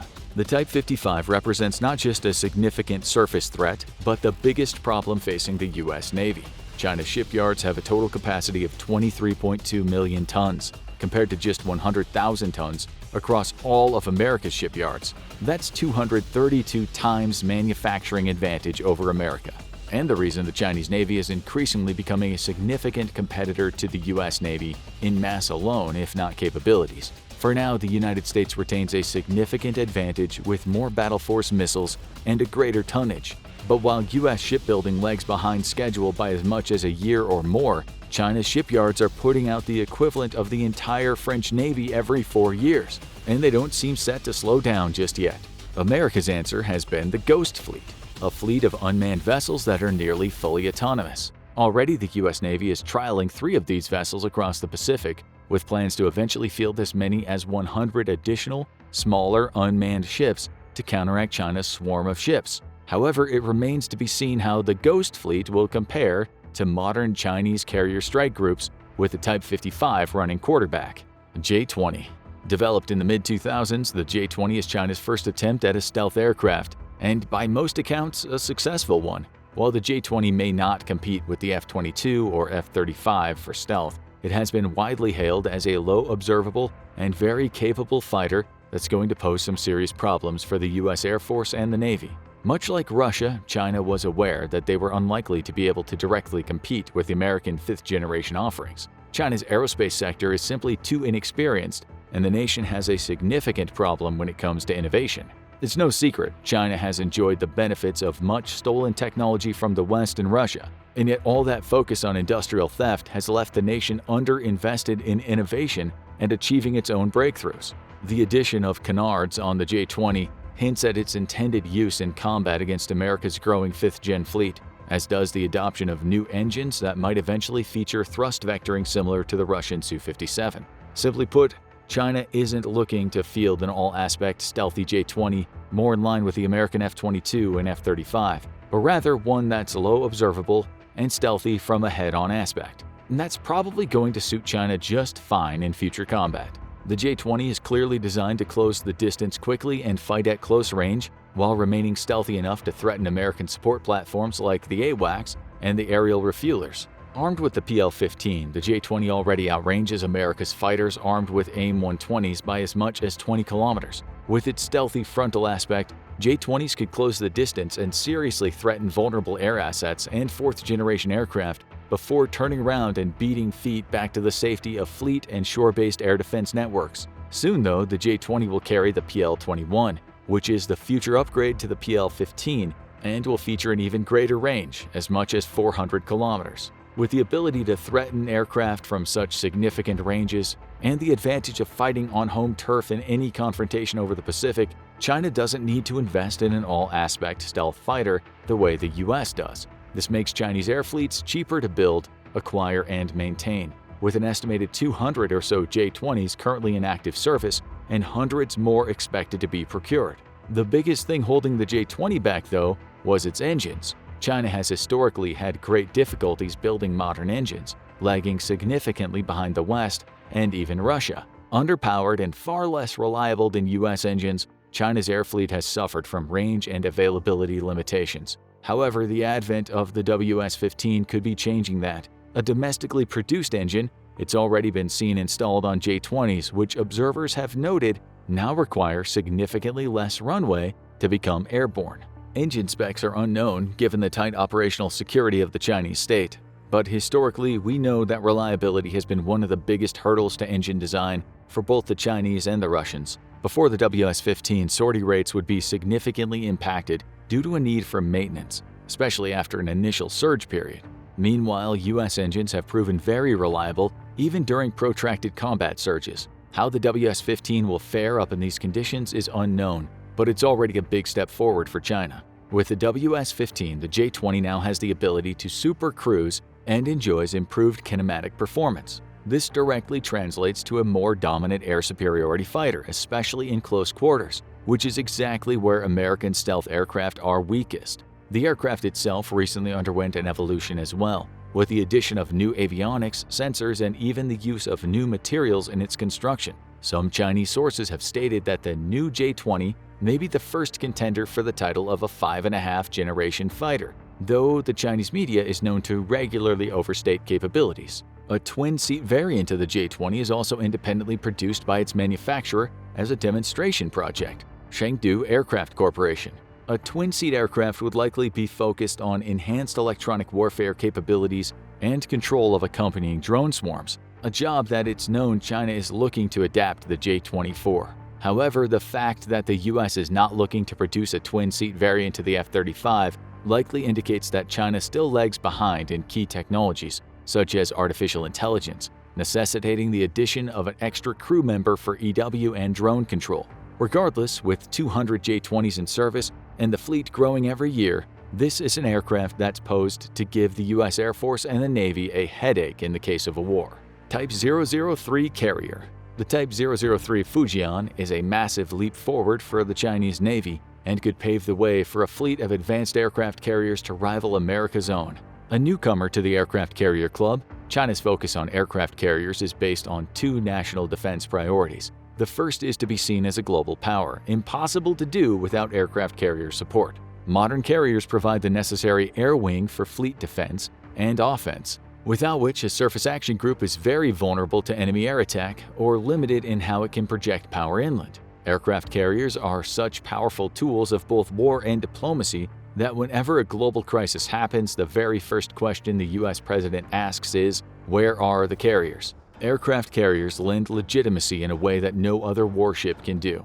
However, China needs a fleet of carriers as a national defense priority. Currently, the nation is extremely vulnerable to trade disruption via the Malacca and Hormuz Strait, where a significant amount of its global trade passes every day, including critical energy supplies. Aircraft carriers are needed to project power far from home and fend off any rival navy's attempts at enacting trade blockades. Without its own fleet of supercarriers, China will simply never be able to challenge the US and its allies on the high seas. The Type 3 has been designed as the first in its class for exactly this purpose. The ship is a significant leap ahead of both the Type 1 and Type 2, which were ski ramp-style carriers that significantly reduced the capabilities of their small attached air wings. However, the two carriers provided China with the necessary experience in dangerous and delicate carrier operations, something the nation has managed to learn to conduct with admirable speed and at a very low cost of men and material both. Learning to operate carriers historically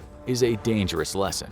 The Fujian features an electromagnetic catapult, which will allow for far heavier aircraft to be launched from its dock.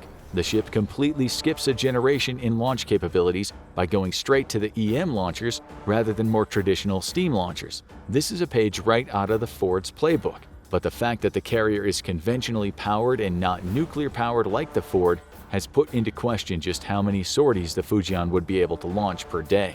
Then there's the problem of its actual aircraft. Currently, China only operates about 60 J-15 Flying Sharks, which have been nicknamed the flopping fish by some Chinese defense officials due to the aircraft's lackluster performance. The plane is believed to be based on a reverse-engineered, unfinished Su-33 prototype purchased by China from Ukraine in 2001, and the resulting J-15 has a history of underperformance and crashes. A large aircraft, the J-15 is in dire need of new engines and lacks the critical capability of aerial refueling, something U.S. carrier aircraft have been doing for decades. The J-15 is slated to be replaced by the FC-31, a fifth-generation carrier aircraft that will hopefully fix many of the woes of the J-15. Once China has a proven and capable carrier fighter, the Fujian will be a significant threat, though China has a ways to go yet in learning to operate its carriers. The nation has yet, for example, to conduct nighttime and high-sea state operations, something that the U.S. Navy regularly conducts. This leaves the Fujian very vulnerable to a nighttime U.S. attack, or one during bad weather, which is exactly when America's carrier force is likely to strike. With an estimated 7 to 9 Type 3-sized carriers to be acquired by the Chinese Navy, though, in 2 decades the U.S. could be facing its first carrier competition since World War II. Now go ahead and check out this video, or maybe this one instead.